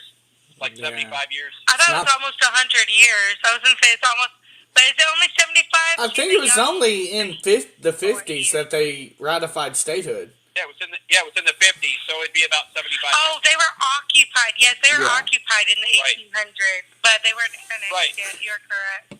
So, guys, my question is this. Do you stop at the Redskins nickname? Because obviously the Redskins isn't the only racist nickname. So we have the Cleveland Indians. The Indians in baseball. The Braves have come out and said that they refuse to change their name. When you call Native Americans Indians, you are erasing the fact that they're indigenous people to America. Not to mention their logo's pretty bad too. But it's also incorrect. Their logo's pretty shitty too. When you call a Native American an Indian, you take away their identity. They're already Indians, and they are from India, and Native Americans are Native Americans, and having a team called the Indians with the image of a red Native American, and that's another thing, the logo itself is a red character with a little feather in the back. That is all an issue. There's so much wrong with that. The image is racist, but the name itself is erasure of the Native American history that they are still fighting for us to properly teach in schools because we just refuse to. So I'm going to throw out a few. I would just say right now. No, I was just going to say right now that white America is lucky I'm not the president, because I would give a third, and I mean this, 1/3 of this nation back to the indigenous people to do what they want with. It would be their own nation, and they get to pick where they want it. I wouldn't give anybody in this country a choice. I'd be like, look, let's bring all the indigenous people together, okay? Let's form a super, government with all your tribes. Pick it. Pick your border right here, wherever it is. I'm going to support that. I would do that, man. I would want them to get as much as they could, a third of this country back, and then fight to get more afterwards. Well, and that's fair, too. But I'm going to throw out the Cleveland Indians. The Cleveland Indians. The Atlanta Braves have come out since this and have said that they're not going to... The Atlanta Braves have come out and said that they're not going to change their name, but they're going to think about, the chop, the that thing. They're going to think about retiring that.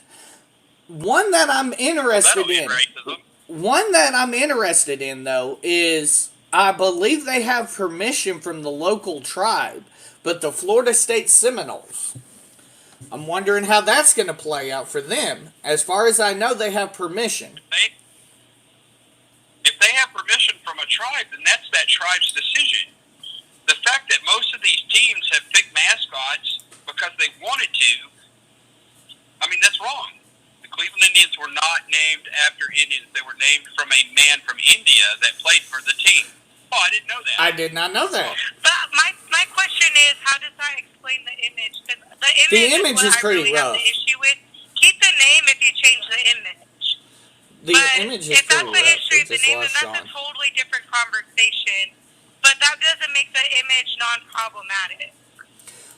I completely agree with that, and I don't know if we lost Sean on the Blog Talk. There we go. There we go. He's back.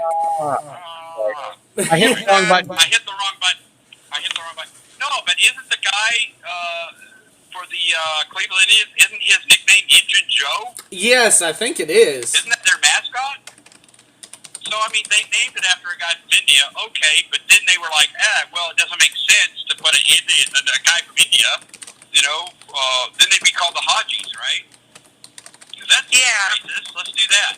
But this image, like, how is this image Chief Wahoo. not- Chief That's Wahoo. Injun Joe. That's problematic. That's problematic. Yeah. I agree. So the Braves, what about the Kansas City Chiefs? How do you feel about the Kansas City Chiefs? I think the name should be changed. I think anything that's derogatory towards natives in this country should be changed. You know, let's load up an F-16. And it's at their plus. Yeah, let's load up an F-16 with some missiles and blow the fuck out of Mount Rushmore. God damn. I'm serious. We stole that land. We broke a treaty to fucking put those images up there, and it's fucking wrong. Actually, I read They today should- that they part should- of that They should, that they should thing actually. project was funded by the KKK. Is there any truth to that, Sean? As far as Rushmore? I don't know, but I know that they actually broke a treaty to fucking do it, Mhm. to placate to one man, which is bullshit. And they need to go in there, I don't know, take some fucking lasers and just shave the faces off. You know? Try to make it back to as originally as they could, because that was a sacred mountain to the native people. Mhm. And some white dude came along and was like, hey, you know what? Fuck that. They're savages. They won't care. I'll agree with that. I mean, we can always do our Mount Rushmore anywhere. It's not like it's... You know, I always hate but this we narrative don't- that indigenous Yeah. people are savages, because one of the reasons Hawaii was so easily taken over is that we were nonviolent, like our culture. Right. Yes, we went to Right. war to unite the islands, but we weren't violent in our way of life or the way we went about conducting business and such. We learned that from the white men that came to us. And yeah, sometimes we had cannibalism, but that was like, that wasn't the same as going into someone's home and usurping it. That was always an issue between tribes, you know, that was being settled And with the duel.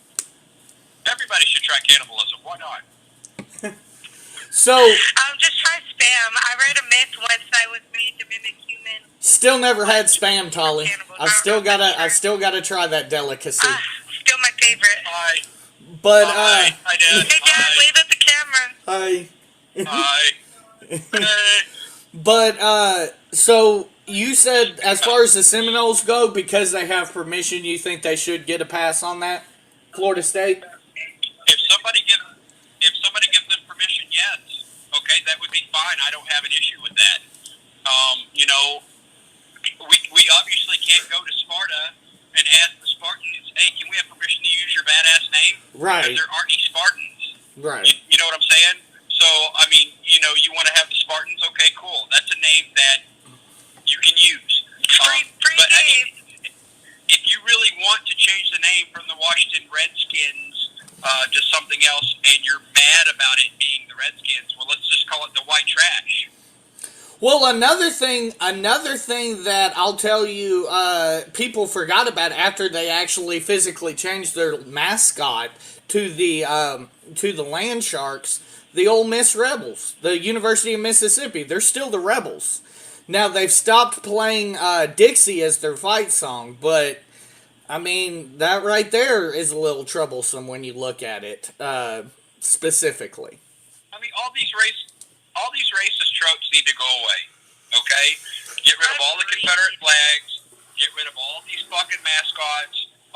If you want your Confederate statue, I've got the perfect place. Okay, where you can put all of them in one spot, and everybody can go look at them that wants to. It's a little place called Gettysburg. Oh, good point. And you can just fill That'd be great. That'd be a great Confederate museum location. Like, Good. just That's a fill good up call. Gettysburg right there where the South or got their Richmond, ass kicked. either.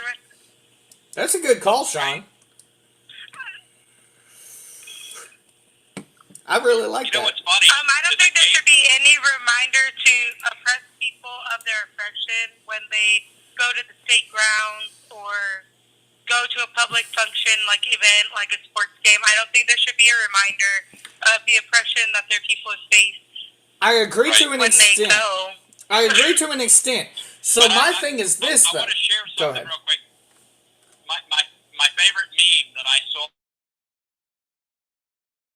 this week had to deal with, and man, now you made me forget because you were talking. God Sorry. damn it. Forget it. I'll remember once you start talking. Okay. Sorry, go ahead. So my thing is this, though. I agree with you to an extent, Tully.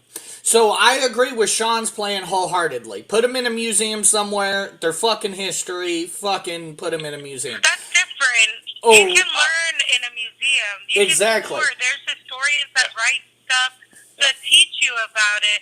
But going to your state grounds to That's go a to the problem. courthouse for a court hearing and seeing the Confederate flag or a Confederate soldier statue, that's just a reminder that the state does not support you. And Right. we need to do away with those tropes. Well, and mind you, I remembered what it is now. go ahead. Gay marriage has been around longer than the Confederacy. That is true. That is true. No, I saw something that said. And they won their battle. They won their battle. I saw Yes, they something that said Michael Jackson, Michael Jordan lasted longer than the Confederacy and won 7 championships. Where's our fucking monuments to Michael Jordan? 6 championships. 6? I thought he won 7. 6. Ah. But, damn it, Sean, now you made me forget what the fuck I was gonna... Oh, yeah. So, I agree with the J-Lo has museum. been around longer than the Confederacy. I agree with the I would love a museum. statue of J-Lo at the state ground. Yeah, you know what? I want to see a statue of Cardi B. Yes, in New York. Where is she going? Oh my god. Oh, that made my day. But I agree with the museum idea. I don't agree with getting rid of everything just because the Holocaust principle. If you just completely erase it, I don't say agree get with rid that of it part. altogether. I'm No, saying remove it from public Yeah. sight. Like it Yeah, should be there's- something that there's- you go to learn about. Right. You know, There's a place. there's no there's a place historians for at the everything. state ground teaching you. Yeah, I And completely then agree with that. here's the difference between the Holocaust.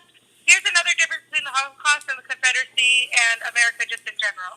You don't get married in Auschwitz, but you can go and have a fancy ass wedding at a plantation house that True. glorifies the days True. of slavery as if it was the golden age of the South and there's never ever going to be a time like it. I can agree with that. You are We could absolutely learn right. so much from these plantations. You could keep these plantations to be toured the way we tour Auschwitz, but no. We have fucking overpriced weddings there, which clearly shows that we do not respect the plight of black people in this country. Very true. Very true. Very good point. And I mean, you look at it, but like I said, my whole thing, and actually, I've started something over the past week because I saw something. I think it was THV here, our local CBS affiliate, reported that there is actually a nod to the Confederacy in the Arkansas state flag. So at this point, I'm all for redoing the image on the Arkansas state flag. There's no reason to have something like that in 2020 with a fucking nod to the Confederacy. That's absolutely pointless and ridiculous, and I would completely. I think at this point it's time for a redesign on that. Talk show Binksy. Happy puppy. Happy puppy. But Oh, yeah. I mean, I think that's something that needs to be addressed. Is for all these states that have images of the Confederacy. I think it's Mississippi or Georgia that literally has a Confederate flag integrated into their flag. It's time to go ahead and retire those images and go ahead and put them where they belong and get rid of them. To all these people that are like, well, it's about heritage. It's not hate. I cry bullshit because the guy that created the Confederate flag that is waved around today literally wrote a statement about it, and he said that it was a symbol of white superiority over the black man. Oh, heaven ordained white supremacy. Yes. Not just white Yes. superiority, but heaven ordained. Yes, Is and what the term, that's yeah. what that's what this symbol is. And if you love the South and you love the Confederacy, think about this too. The Confederacy were traitors to the United States. They and were. As a veteran, I hate, and I mean hate and despise the Confederacy. And that's what's funny to Can't me. stand it. That's what's funny to me. The people that are the loudest about support the troops, go America, fuck yeah, all that shit, are the people that are like, fuck yeah, I want to wave my Confederate flag. Bitch, do you not realize what the fuck they did? One of my key issues with the Confederate flag is the iteration we know today isn't even the original flag. The flag went away after the Civil War. There was a rebirth of it with the movie Rebirth of a Nation in 1913, which glorified Klansmen as heroes to white America. And villainized black people like with these horrible tropes, and like there's a scene in it where this black guy's like chasing the white woman trying to rape her, and she jumps off of a cliff, throws herself off of a cliff because it's preferable to being touched by a black man.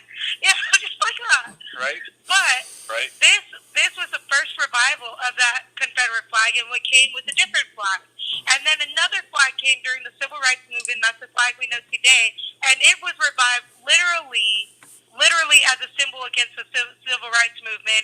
It was as a march against them and a reminder that, hey, we still believe in this, and if we had it our way, you would still be slaves. That was literally why that flag was revived. So when you say heritage, not hate, the heritage also includes being against the Civil Rights Movement. Hate. The heritage is nothing but hate. And then you have these and sorry, Michael, but you have a whole slew of Republicans that are out there saying, well, the Democrats created the KKK, and the Democrats were for segregation, and the Democrats were... Switch. Exactly. See, that's the thing. People forget or have never learned that Nixon had something called the Southern Strategy back in the 70s, and the entire Republican Party and the Democrat Party did a paradigm switch. Both parties did a 180, and the liberals became Democrat, and the conservatives became Republican. And that's what Nixon was fucked up and racist. Yes, it was. And people just forget about it. Here's the thing, though, Nixon was responsible for an entire FBI investigation, CIA project, where they trained white America to believe that black people were threats and they were in danger if they saw them. This was a whole thing that was proven. The files were found, I think it was in like 1978, I want to say. Here's the giant misconception, though, that I think that everybody needs to sit here and realize, though. Republican, Democrat, it don't fucking matter. Both platforms are racist as fuck, and they don't give a fuck about me or you. Oh, agreed. I mean, the Democrats, the reason why I said Democrats are just as racist, placating things like Hillary Clinton, things like even Joe. I know it was said in jest, but Joe saying things like, well, if you don't vote for me, you're not black. Joe, that's a joke, but that's a shitty fucking joke. I'm sorry. No. I mean, if you listen to that conversation with Charlemagne, that shit was funny. Okay? It was hilarious. And of course, people were listening to that show, waiting for him to make a gaffe, and that's what they held on to. Well, That it's right Joe. there. He's a But they presidential didn't do the whole candidate. thing. Of course, they were listening, waiting for him to fuck up. That's their job. You know what I'm saying? Right. But I mean, that's like trying to demonize. But that's like trying to demonize David Chappelle for doing the white racist. that shit was funny as fuck. Exactly. That shit was just fucking funny as fuck. And what Joe Biden said was fucking funny.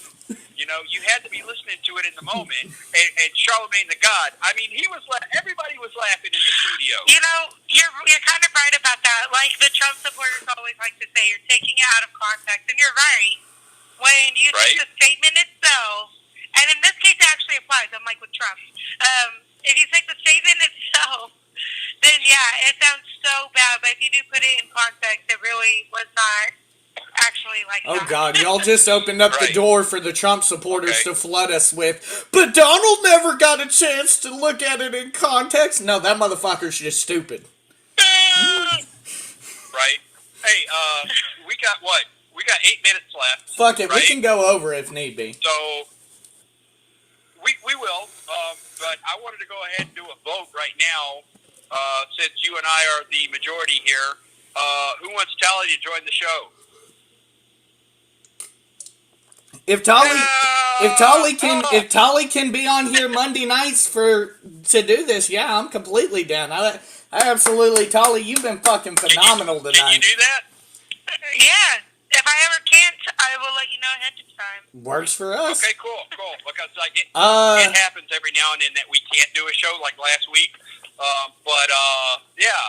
I definitely love to have Well, you while come we're back, doing but this- I do want to make a suggestion because right now, Michael, you're kind of outnumbered, and I think we should actually bring on another guest host that is more conservative, right? And if we had this 4-way split screen with 2, I guess you could say liberals, and 2 conservatives, I think that would make a very interesting show.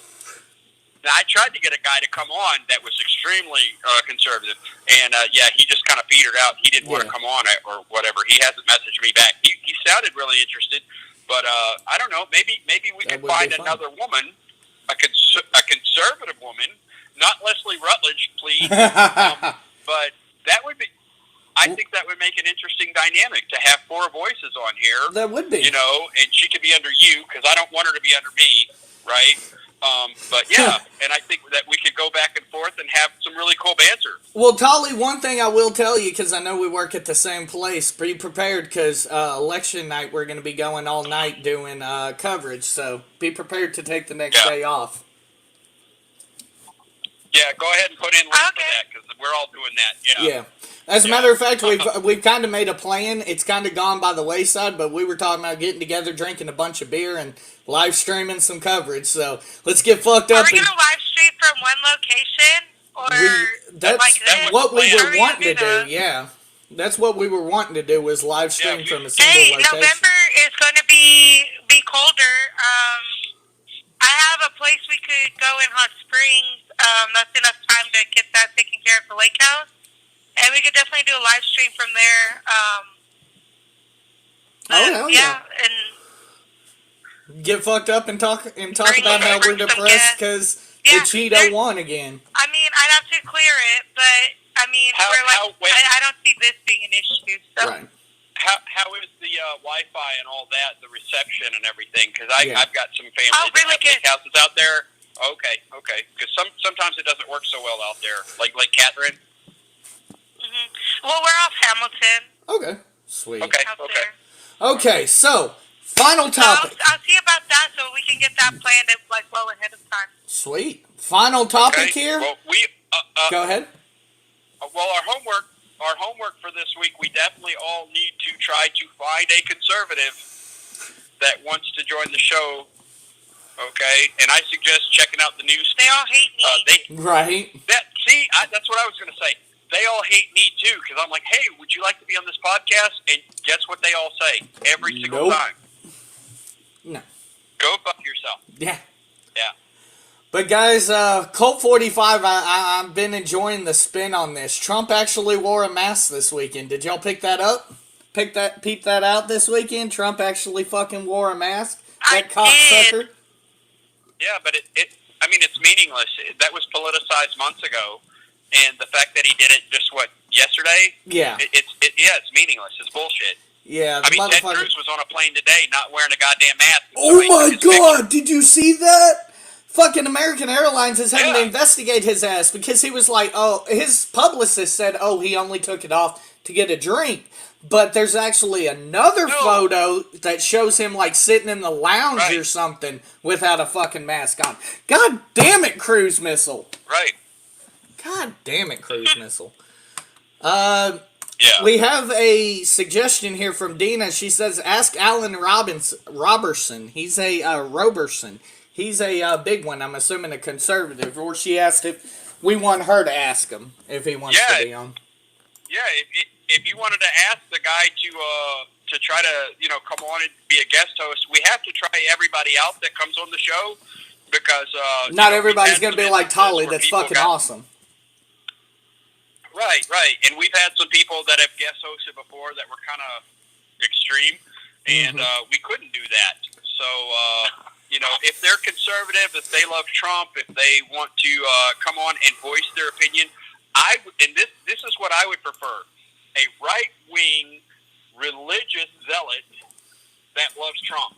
I'd like to see somebody that's even further to the right than me. Right. I want someone more extreme than Michael, someone that believes in the flat earth theory, someone that's a creationist, that thinks the world's 6,000 years old.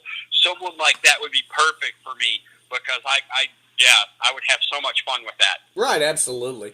So, guys, what we basically, I said all that to say this. These numbers keep growing as far as COVID goes. And, part of me subscribes to this was going to happen whether we opened in 6 months or whether we opened when we did. The numbers were going to spike. But part of me is also like, this fucking spike is still going a couple months later. So something's wrong here. Apparently that definitely COVID's not fits going Alan. away. I mean, and that's the thing. COVID's not COVID's going not away. going away. That's the Yeah, thing. I we're- think people until we need to get a understand vaccine. it's never going to go away. But see, that's the thing. It's not ever going to go away. And until we get a vaccine, things aren't going to go back to normal. And, if you're an anti-vaxxer, please don't vaccinate. Please, Okay. for the love of God. Seconds. Yeah, just stand your ground. Don't vaccinate. You're going to prove Darwinism right. I'm going to love it. Okay? Because I love anti-vaxxers. They're so much fun. We're going to go ahead and end the but, Blog Talk stream. Join us on YouTube or Facebook Live. I don't want to hear that woman anymore. Count me down. Okay, that's over. Okay. So go ahead and unmute yourselves. Or I can unmute you. Why is it not unmuting? There we go. I got Sean, you're unmuted. And why can I not? Oh, Tolly, unmute yourself on your camera. There we go. We're good now. I apologize. Whenever we go off Are of you- Blog Talk, we have to go back to our regular cameras. I didn't think about that. But, yeah, I mean, the thing is with that, like you said, it's never going to go away. And I completely agree. These anti-vaxxer motherfuckers need to just go ahead and let Darwinism take a hold. Right? Because we evolved. Oh, wait, I've got some weird echo. I don't know if it sounds like music is what I'm Oh, hearing. that's cool. Hey, Jack, can you turn that down? Ah. Okay, so, but, me, I don't placate to the whole creationist thing. I don't believe in God. I believe we evolved. I don't know what you guys believe. Well, I mean, I know what Michael believes, but yeah, Darwinism's real. And if these people don't want a vaccine, man, I am all for it. If you think you're going to get the mark of the beast from the vaccine, awesome. Oh my God! So I saw this new thing today, right? It said it was a dude that was retweeting Cuomo, Governor Cuomo in New York. And Cuomo said, hey, if you're going to come to New York from one of these hotspots, I need to see your fucking paperwork saying that you don't have goddamn COVID. You know, common sense. This motherfucker said this is the first sign for them to take over and take away all of our religious and freedoms and all this shit. I'm like, you fucking cocksucker. Right? Freedom. Our freedoms. You can't come take my gun away from me. Oh my goodness. My precious freedoms. Yes. And, you know, people probably laugh at us because we talk about these things with a southern accent. Sean, apparently you sound like you're talking underwater, according to Dina. Is this better? Can you hear me? Yes, that is much better. That sounds really well, good. You all have like little microphones and shit, so I went ahead and got mine too. So. Oh shit, Sean, you didn't want to be the girther on the show. You didn't want to show off the girth of your microphone. What is that? A fat joke? Go fuck yourself. Hold up, my fat ass ain't making a comment about nobody being fat. Dina says, "Yep, that's better." So good. By the way, Tally, even though you're joining the show, I'm still the prettiest one on the camera. Okay, I agree with that. I have Okay. crippling, non-existent self-esteem most of the time. Okay. I'm always have to point that usually out. the funny one. That's usually my job. Okay. Well, I'm the peacock, so I'm always the peacock. Oh shit! It's kind of funny you mentioned that because I had never heard of that until I came to the place where I currently work, and they made us take one of them personality tests, and you were either like a peacock, an owl, or some fucking shit. I was a peagle. I was a peacock and an eagle. Oh shit! I don't even remember what I was. I think I was an eagle, maybe. I don't fucking know. I'd have to take it again. Speaking of which, I got to take a Miggs Byers personality test for my management class this week. I need a nickname really bad. We do need a nickname for you because we Right? got Mr. Perfect Hair. I'm Money Mike. That one just I fell into because of Pretty work. boy Sean and Money Mike. Yeah, we need a nickname for Tolly. What did we call you at work, Tolly? That's how I came up with Money Mike. Tropic Thunder. Hey, she can be the warrior. What was my last nick? There's. Hold on, I know exactly what your Tropic nickname Thunder. was. There's something funny I made. Yes, it was. Hold on, I got it. How? I remember. He's chipping away. Charlie Brown. Yeah. Charlie Brown. It was something off your word cloud because I remember. I mean, we could always go Kim Brim. The Vocal Yeah. Analytics always think when I say Tolly Brim, I'm saying Charlie Brown. Mm-hmm. My other nickname was Tropic Thunder. Yes, Tropic Thunder I was love probably that. my favorite. I fucking love that. That's great. We'll go with Tropic Thunder. But yeah, as far as this whole situation with the COVID thing goes, I think it's going to boil down to people. You know, I was talking with my significant other. She's in Florida right now, and she actually absolutely refused to wear a mask. I told her, I was like, be careful, wear a mask going to the beach. Why did she refuse to wear a mask? Same reason you'll hear anybody else say that. I can't breathe in it. I can't wear a mask in water. All that shit. You know she's gonna get COVID and probably die, right? Look at him. He's Shut happy. Look at his face. He's like, oh, I wish. Shut up. Anyway, Dina said she messaged him and she'll try to think of some other people to send our way. Anyway, Yeah, definitely. We definitely need This was some. fun. absolutely. This is a lot of fun. This is what we do on Monday nights. Yes. Yeah. Yes. And normally it's been a lot funnier because I've had a few more of these, and I make fun of Mike quite a bit, especially when he shows his hairy belly. Yes, he does quite often. But yeah, I mean, as far as this goes, I think I've learned quite a bit. I was actually surprised with your guys' reactions to my potential VPs. I thought, honestly, Sean, I thought you'd be all for Colin Powell.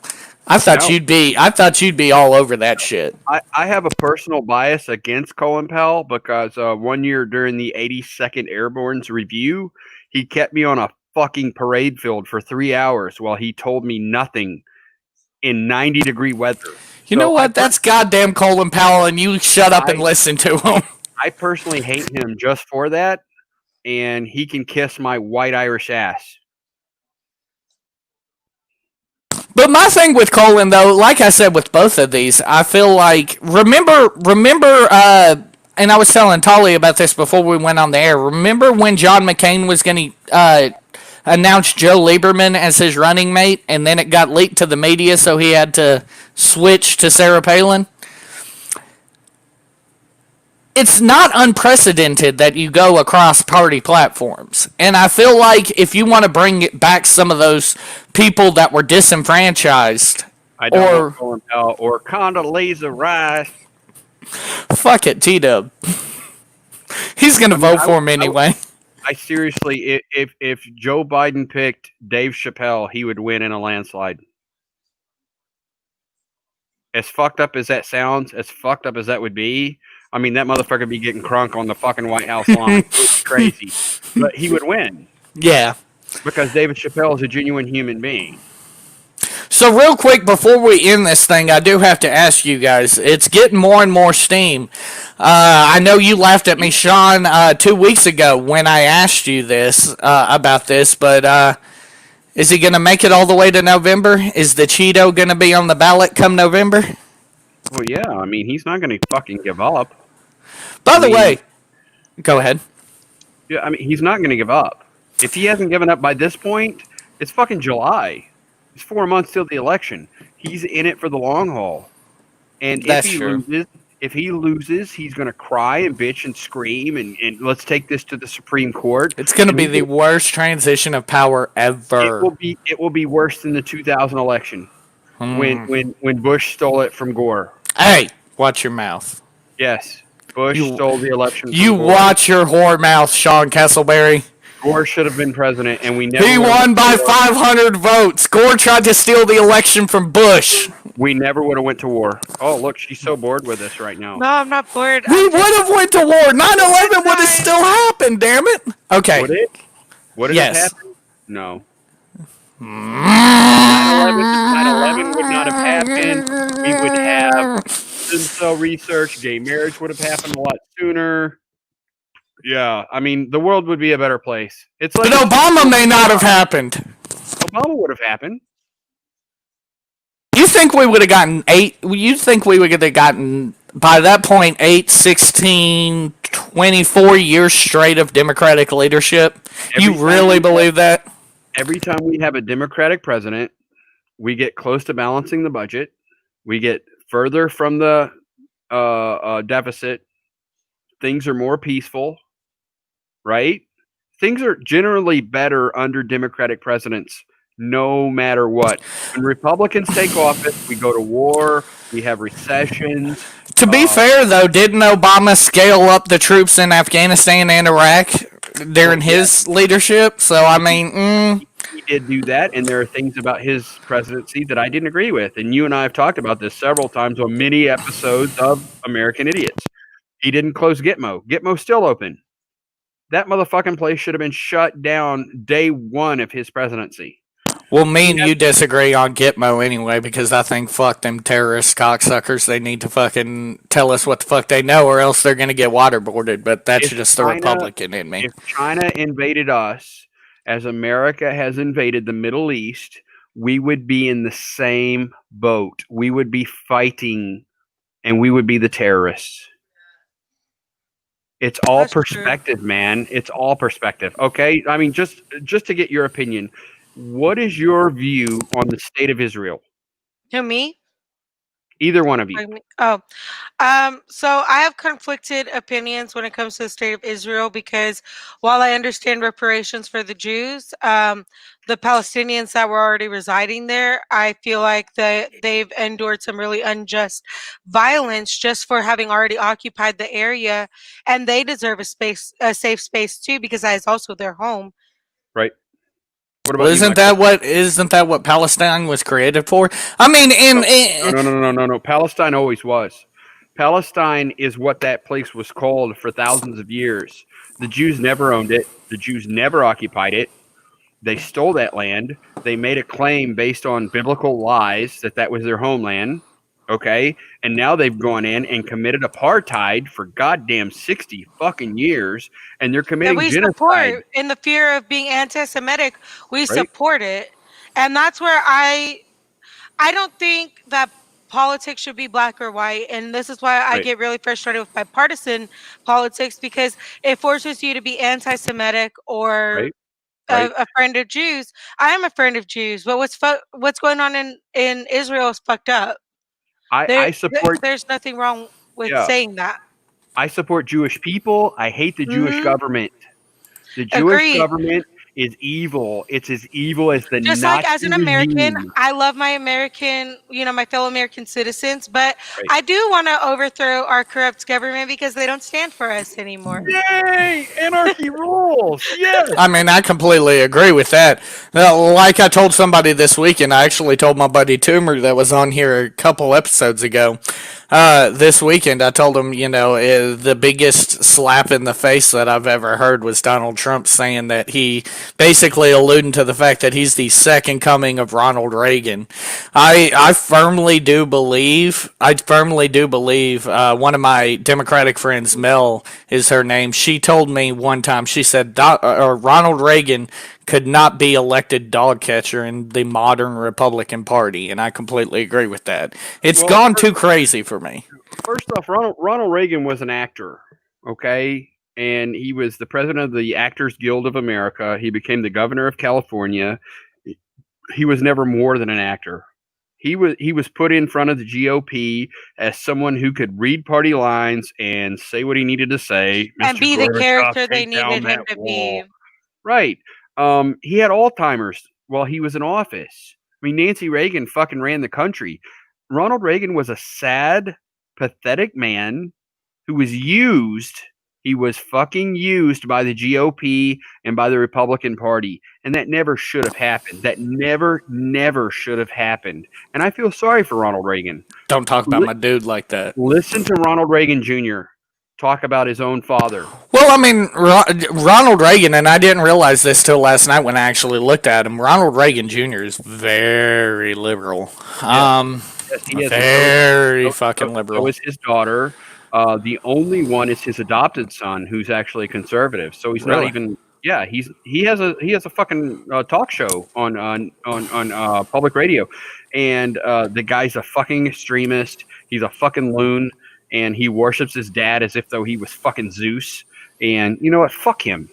So, my question here is this. And I mean, I love Reagan. So, don't get me wrong there. I love Reagan. I wasn't around during Reagan, but what I know of Reagan, I love. But That guy's a criminal. I love W, too. So, He's a criminal too. with that being said, about Iran? What do you think about Iran putting out that whole arrest warrant for Trump? we talked about that, or we were going to talk about that last week. I think, unfortunately, it's a situation kind of like G-Dub, where you're brought up on war crimes and nothing will ever come of it, but, it's pretty interesting to see. Did the cocksucker who he killed deserve to die? You're goddamn right, in my opinion, but... Did he? I mean, the motherfucker was a goddamn part, I believe it was either Taliban or ISIS.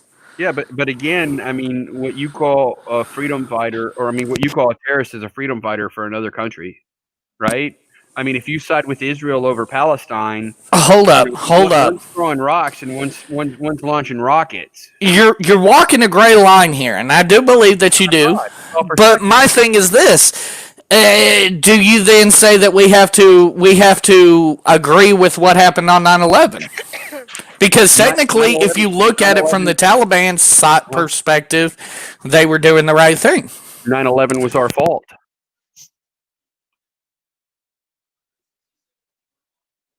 Was it not? I mean, we poked the stick at a rattlesnake, right? We did this.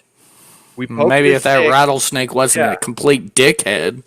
but we did that for like 55 years, and we removed the Actually, leader. actually, put we in our helped own that leader. fucking cocksucking rattlesnake fucking we get did. rid of the Russians. So did. fuck that fucking cocksucking rattlesnake, Osama bin Laden. But the United States has interfered in Middle East politics for 55, 60 years. And we put the people that we thought would help us in power, and we removed those that we thought would hurt us. I mean, if we believe in sovereignty, like we say we do, then we'd leave well enough alone.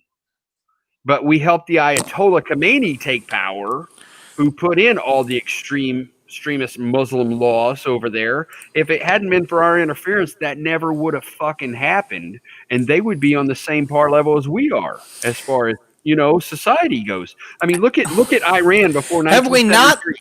Have we not been a lot more hands off though recently with Iraq and Afghanistan as far as letting them run their own countries? No, we're all up in that shit. Just because we're there doesn't mean we're interfering with their government, though. We're all up in that shit. We're there. We're in Iraq right now trying to get rid of fucking ISIS. Yeah, but you know what? We created ISIS, and we created the Taliban, and we created all that shit. Well, I agree. We created ISIS. We created ISIS by, unfortunately, trying to leave Iraq before we should have. But all that shit's our own fault. And 9/11 happened because we kept poking the rattlesnake, and they fucking attacked us. If we hadn't have been there and fucking with them and doing all that bullshit, let them do what they want to do, let them kill each other, right? 9/11 would have never happened. Sean Tully's giving us the eye like, hey, I want to go to sleep. Who, me? Oh yeah, is it time to? No, I'm time to go? listening. Oh, okay. I didn't know if you were giving us the shut the hell up, I gotta go look. No, I'm also fiddling with my nails. Oh, that's fine. Oh yeah, look at my nail. That's the one I chopped off. Damn. Yeah. Damn. Yeah, I call it my hoof. That's fucked up. Yeah, That's crazy. It's my devil's hoof. Yeah. But Sean, one thing I want to ask you. So originally, I haven't heard this recently, but a lot of people have always have said since 2016, told me that basically, number one, it's my fault that this has happened. But number two, the words they actually use is that we created the situation that made Donald Trump. Why and I guess you agree, but why if we have somebody who was president, the last Republican president, as a matter of fact, before this man, who I can support openly and say I did support, how did I help create Donald fucking Trump? Well, I don't know that you personally helped create Donald Trump, but when President Obama was elected, we started seeing who was really racist in this country. And they started coming out in droves. Fox News was really bad about it.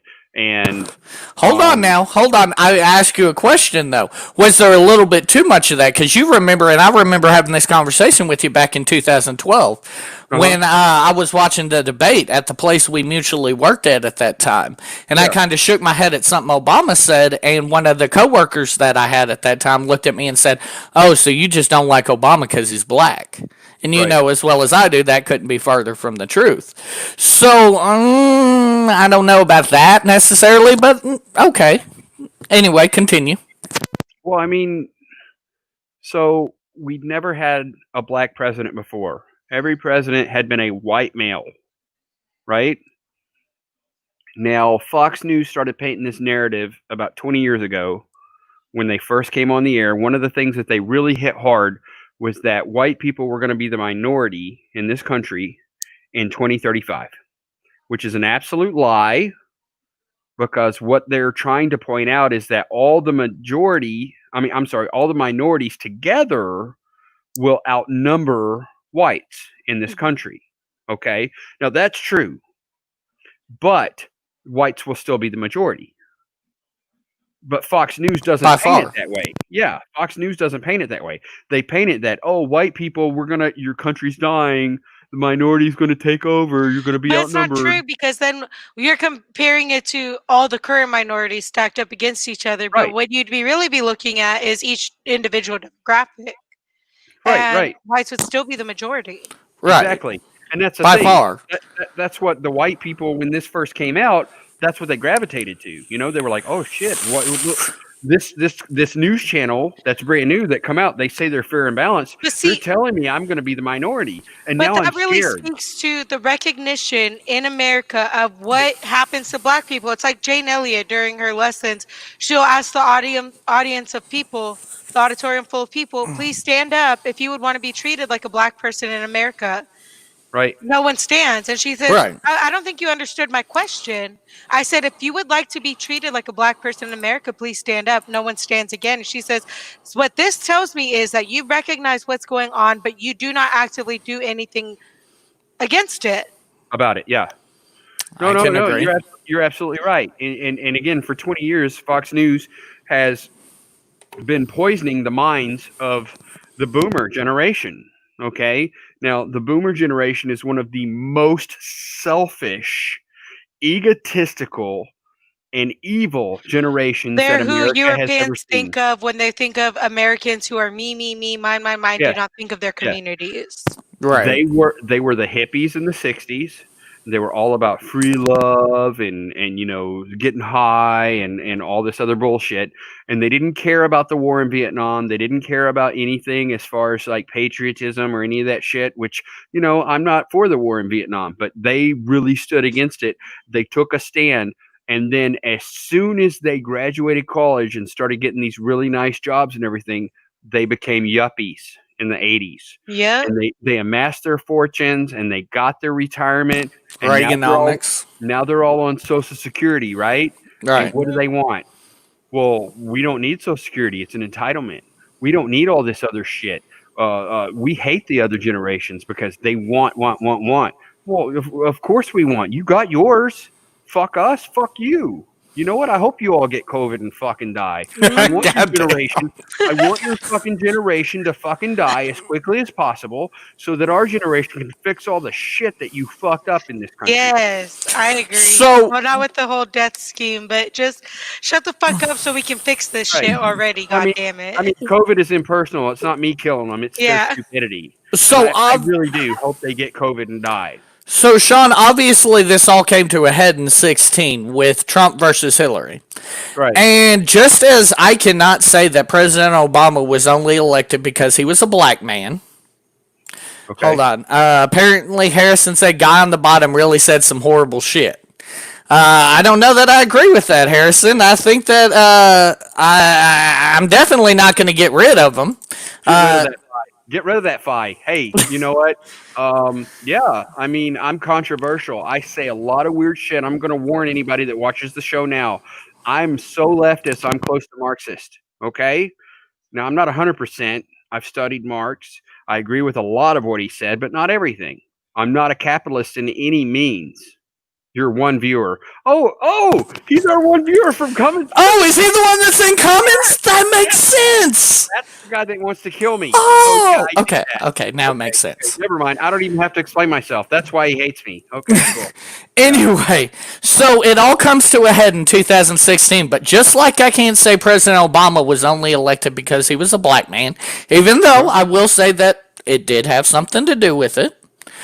2016, I don't believe all had to do with a white lash, even though it did have something to do with it. I think 2016 is also partially a situation where the candidate just was unelectable. Harrison continues here. He says, I joined in 5 seconds. I've deducted the guy on the bottom is a dumbass. Not whatever guy you say I am. Anyway. Never mind. Anyway. So with that being said, this is just getting hilarious. With that being said, the situation is, I think it's not only a situation where it was white lash in 2016, but it was the coming together of a lot of scenarios. I don't think if the Democrats would, God damn it, Tolly, look at his name now. So true. Black lives do matter. Woohoo. I'm sure I'm no longer Harrison's favorite on the show, but maybe Harrison can be our other co-host. Go on and come on in, Harrison. We'd be Hey, more than happy to let you guest host. yeah, let him guest host. I'd love to take him one on one. That'd be Oh, great, Jesus Christ, that would be hilarious.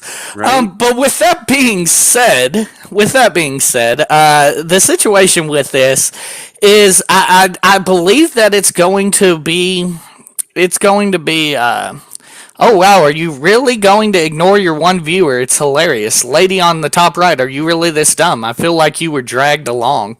Oh, Tolly, you were drug along. Actually, it's called being respectful and trying to let Mike finish what he's saying, but you keep interrupting. Right? Harrison Burrows. I'm waiting for him to finish his statement just like Sean did before I speak. So why don't you go fuck yourself in the ass and get off this fucking show? I love Tolly. Hold on. Goddamn move. Tolly's my favorite now. Tolly's my favorite co-host ever. I'm sorry that Oh. manners are so hard for you to fucking understand, you jackass. Oh, Our Harrison, single trust me, viewer, you're not the yes, single yes, viewer. Harrison, because you're ignoring the other woman commenting because as a man, you cannot give her the time of day to notice that she's commenting too and has been commenting longer than you, you sad piece of shit. He doesn't realize God. that we're also broadcasting on other platforms. He's just Right, dumb. right. He's No, probably wait, wait. from Harrison. No, Well, I I think don't know I how you think. can Hold I on, didn't hold on, say hold on. one fucking thing, and he called me a dumbass when I'm waiting for each of you to finish your statement. Sean went Right, first, Harrison, just like you saw. right. Sean spoke on the bottom. Carnahan here in the top left is going. I was just waiting my turn. It's called fucking manners. Maybe you should learn them. Oh, I think Harrison's the one that wants to be on the show. I think Harrison would be hilarious on the show. Because Harrison, feel free Harrison could be your other if you want co-host. to. Feel free to message me on the. Feel free to message us on the American Idiots page or on the Talk Radio 49 page. Give us your information. We'd love to have you on next week. But let's finish this because I'm done with this Here, can you moron. please No, say no, what no, you're no, saying no, so no. I can Don't, finally go? yeah, don't call the guy a moron, okay? Let's not attack the Oh, guy. we seem Okay, autistic, and Tolly, you seem smarter than us. We're autistic okay, now, Sean. okay. Well, that's fine. That's fine. I want this person to come on the show. I want them to say their views, and I really want the chance to actually debate them if they want to, I go would back love and to have forth a like civil that. conversation with Harrison. I just don't like Yes. being I out know, right? without Yeah. having the chance to prove anything. If you don't have Right. anything to go on, you shouldn't be calling me dumb. I I do still not feel know like you. we would have to use the mute button on Harrison quite a bit because obviously he wants people to interrupt. Well, But we might. anyway, We might, but again, it's not fair until someone is here. You know, You're yeah, right. it's very not true. fair. He My he bad, he, Harrison. he We need a conservative yeah, another conservative viewpoint. Yes, we I do. would say. But Sean, anyway, yeah. Sean Tully, it seems like it comes in to a point I'm at sorry for cutting you out, 2016. Harrison. It seems like it came to a point in Yeah. 2016 where, like I said, I don't think it was just white lash, but it was an issue also with the electability of the candidate. Do you think it was just purely white lash? Like, what do you believe Oh, was the perfect storm that came together that made this okay. almost invincible candidate? Okay, so We, what I would say in 2016 is that the base of Donald Trump supporters who are white supremacists really came out. The boomers that are scared of becoming the minority, they came out in droves. Okay. Now, not everyone that supports Trump is a racist, but everyone that's racist supports Trump. That is a truth. Okay. That is a truth in this country, and we've seen that time and time again.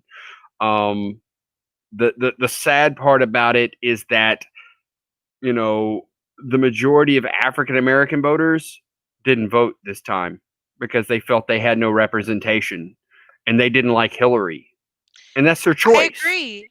That's 2016 was a shit show because the yes, Democrats, just like they did this year, couldn't pull a viable candidate that would bring right, the party together. And that's one thing that the Republicans do well. They make sure that when they bring a candidate to the table, it is someone that the rest of their party can align with.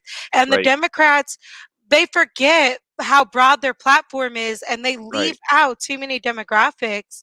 And you have a whole president and vice president slot to get it right, and you can't.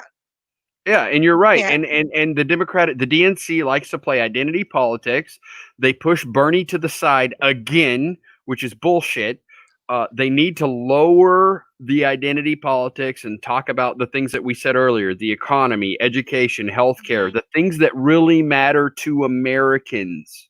That's what they need to do. We need to Bernie, stop focusing on bipartisan yes, and categorizing everything as Democratic or Republican, and right, start looking at policies as policies and yes. educating ourselves on where we stand, but also where our candidates stand, and what we can support based on those things. Oh, I And a lot of completely agree. Unfortunately, though, I do feel like in the past two elections, I've kind of been forced into literally, this is the first time these past two elections where literally it's the lesser of two evils. Harrison says, I can't believe Biden is the best we can come up with. I would agree. I would agree, Harrison. I completely agree with that statement. And he says scrap the whole system. Once again, I agree. completely agree I with you. absolutely agree. Yeah. Yes, Completely agree. I we want need to a fucking reform America because honestly, you can look at America and we don't stand for the Constitution anymore. Our here's Constitution says for the people, by the people, but our yeah. congressmen have forgotten it But with see, all here's the the thing. money Here- lining their pockets. Political historians ignore the fact that Thomas Jefferson said that the Constitution needed to be rewritten every 17 years. Hmm. Okay, a Good time point. for a generation, because things happen that change in society. Thomas Jefferson was brilliant enough, even though he was a slave owning piece of shit, he was brilliant enough to know that we needed to change our Constitution every 17 years so that we could adapt our laws for society. And if we had gone by that, then the Constitution would really be a living, breathing document, as the Democrats claim that it is. Right now, it's like the stone tablets come down from Mount Sinai to conservatives. Oh, you can't change anything about the Constitution. And liberals are claiming it's a living What? document. Well, no, Hey, it's not. that's what the amendments are fucking for. That's what Exactly. amendments are for. That's how we did the Civil Right. Rights Act of 1964 and Right. 1968. Hey, apparently we jumped to some conclusions on Harrison. I do want to give you a shout out. He said, I'm sorry for coming off like a jackass. He No, just that's cool, joined a random live chat and he realizes we're his people. Hey. Maybe not so much me, because I'm going to be honest with you. I am a Republican who just happens to be voting Democratic in this election. But yeah, definitely. So Harrison is not a conservative. I'm assuming not. But the Wow. thing is, Okay. with this whole situation, so we're talking about the fact that literally all Biden has to do, because Trump's margin is so razor thin electorally, that if he can pilfer one state, he will win the election. One state. I think this election is Biden's to lose. Right Oh, now, so you've completely switched. Do you think now that Trump will not win? no. That's not what I said. I think this election is Biden's to lose. Biden only has to make one or two critical mistakes, and it's done. It's completely done. And if he picks the wrong candidate, he's over. So he has to pick a strong candidate. He's already promised a female.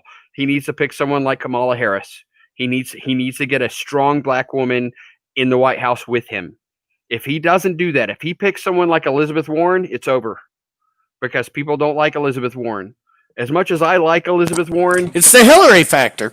it's not the Hillary factor. Elizabeth Warren lied about being a Native American, and that pissed a lot of people off. It turned her into being a hypocrite.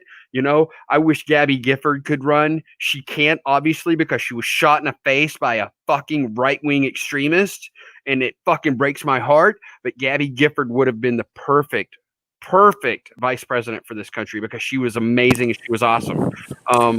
But like you said, the candidate from Hawaii, Tally, I forgot her Tulsi name. Gabbard. Yes, I love her.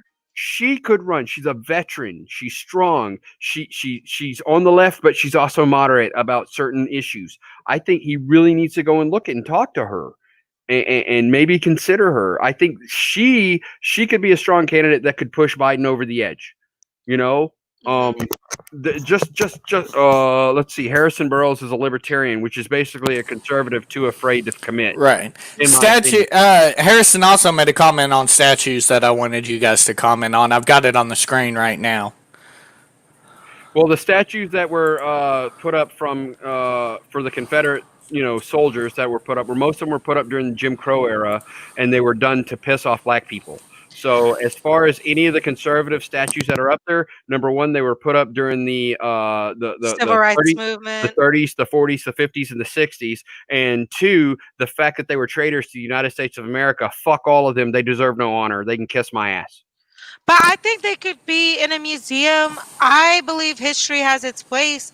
And when I say that, I also think I'll that be right back. plantations need to Go for stop it. being wedding venues. Yeah. Plantations need to be revered as historical sites.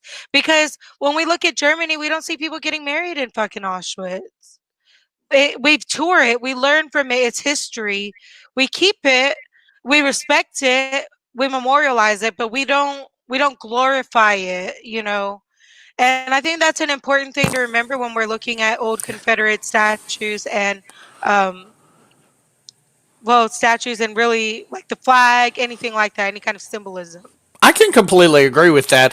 Do I necessarily agree with the people beheading the statues or any of that stuff? I don't No, agree I with don't destroying necessarily them agree with that. necessarily. Once again, I I, think, once again, remove them. as a woman of color, I would be a liar though if I said I didn't get any satisfaction from watching Confederate statues be beheaded. I would be a Yeah, the liar. Confederate ones I'll be a I'll agree with. liar. Those are hilarious. The And ones that I'm like, are like the Columbus statue. Like, I fuck understand Columbus. Fuck Columbus. I hate him more than. He said, Harrison again says, times were still different. Most of us praised that back then. What if in 100 years we decided that statues erected in modern day are disrespectful? We are supposed to learn Well, from our that's the history and our point of putting mistakes, not them. erase it. That's the I point of agree. putting them in a museum where historians do teach the history because when they're just out in public on state grounds, no one's there teaching you what it is. You just see it. Most people who look at those statues don't go and read the plaques. They just drive by and see it. That's the way our society lives. So if you put those very same statues in museums, if you make those old plantation Now I'm houses going to be right actual back. memorials, then that's a whole different conversation. But like I said, I'd be a liar if I said I didn't get some personal, based on my biases, a personal satisfaction from watching Confederate statues be destroyed. So Harrison made the comment, times were still different. Most of us praised that back then. What if in 100 years we decided that the statues erected in modern day are disrespectful? We are supposed to learn from history and our mistakes, not erase it. Well, me personally, I don't think statues of anyone should be erected. We shouldn't worship anybody. We should never put anybody on a pedestal. Fuck that. Um, you want to remember somebody personally for yourself? Cool. Put a picture in your own house. You know, um, I'm a Stoic. I love Marcus Aurelius, one of the greatest Roman emperors that ever ruled the Roman Empire. And I personally wear a ring, and I showed it earlier, this ring right here, and it says Memento Mori. It's a personal thing for me. Okay. I don't expect to see statues of Marcus Aurelius all over the world. I don't care if anybody else wears a ring like I do. It's a personal decision for me. That's what I do. That's my philosophy. Okay. If you love Stonewall Jackson or, anybody else that's in the Confederacy, that's something that you want to honor, then wear a little ring or put a rock in your pocket that has a Confederate flag on it or something like that. Keep it personal. It's just like religion. Keep religion personal. Political beliefs. We don't have to always argue or talk to people about our political beliefs. You can keep that shit private. The problem with social media and Facebook and Twitter is that we put everything out there and everybody knows everything about each other. Guess what? The world was better when we didn't know all that shit and we were polite and nice to each other and we could have fucking conversations. So, I don't know. It's just me. Harrison, definitely. I don't know if you picked up on this, but hit us up with your information on the Talk Radio 49 or the American Idiots page that you're in this on, and we will give you a invite. We'll bring you on next week. Harrison, if you have a webcam, Mike can send you a link, and we can actually put you on live here in just a few minutes if that's something that you want to do. I'm not religious. Michael is religious. Are you religious, Kelly? I grew up in a Christian household and I do identify as Christian, but I'm not a Okay. Bible thumper. Okay, cool. If I ever say anything offensive to you, just tell me to shut the fuck up, and I Um, will. we're in America, and that is your right as an American. I am not offended by that. My faith is mine. I'm not offended if anyone tells me to shut the fuck up, though. So sometimes I say some pretty extreme things about Christianity in particular. So if I do get Um, offensive, let me know. I also frequently like to play devil's advocate when it comes to religious discussions. I, Yeah, in fact, did it yesterday with my uncle on Facebook. nice, He's a nice. very anti Biden, and he was talking about his religious views and the implications of any Biden policies. And I chimed in with the fact that if we want to be godly people, well, if you look at the Bible, the second commandment or the first commandment says, do not take the Lord's name in vain. Um, well, that also means politics, not using your religion or religious text from the Bible to support your political policies, and then not actually live that lifestyle, i.e., like Trump and every other politician ever. Harrison, if you have a webcam, go ahead and check your Facebook messages. I just sent you the link to go ahead and be brought on live with us. But with that being said, you're absolutely right. I mean, that's the thing that I don't understand is how much that the right will be willing to look past the things with Trump. The Right. fact that he did a photo op, standing outside of a church, Yes, the that the clergyman. clergy literally came out and said he has never walked through these doors. Right. I don't understand it. I'm a Republican and I'm just sitting here every day like, what happened to my party? I can explain this very well because I do listen to a lot of conservative Christian radio, and it's a hobby of mine on my way home. It actually helps me, unwind from work, and it makes me laugh a lot. But a lot of extremist conservative Christians say that Trump is the perfect candidate because sometimes God chooses people to rule that may not be a follower, but is the right tool for the time. And that's what they believe because he's pro-life, because he's anti-immigrant, because he's white supremacist. All these extremes that he is. He speaks his mind. He's rude. He hates women. All the things that Christianity loves. Excuse me. But you know, they just think that he was divinely chosen by God to lead the country into the right direction. Not that he has to be the right person, but that he will lead the country in the right way. Well, and Harrison, Yeah, I'm going to that's go a ahead and, fallacy against the Bible again, though, because yeah. of the commandment. So there goes Christians being hypocrites again. Harrison, I'm going to go ahead and tell you this. Go I ahead. will. I will Go ahead and bring go you. live. Yeah, Well, tell me he go said ahead. he said if he can get a topic, he can prepare. What we'll do, because I know that myself and Tolly have to work early in the morning, we're not going to be on for much longer. But what I will do is stay in contact with me. You have my contact information now. Stay in contact with me, and I will send you the topics for next week so that you can come on with myself, Tolly, and Sean next week, and we'll bring you on and try you out, and maybe we can get you on for He's good. Jehovah's Witness. He's all sorts of fucked up. That's awesome. I That would love be. that I shit. want to talk to him. That would So be do I. cool. That would So, definitely be cool. I need to Kelly- hop off here. Kelly, Yeah, absolutely. Beyonce just got home. You got to get on Facebook and actually friend me on Facebook, okay, Tally? Yeah, I got He's you in right my now. friends list.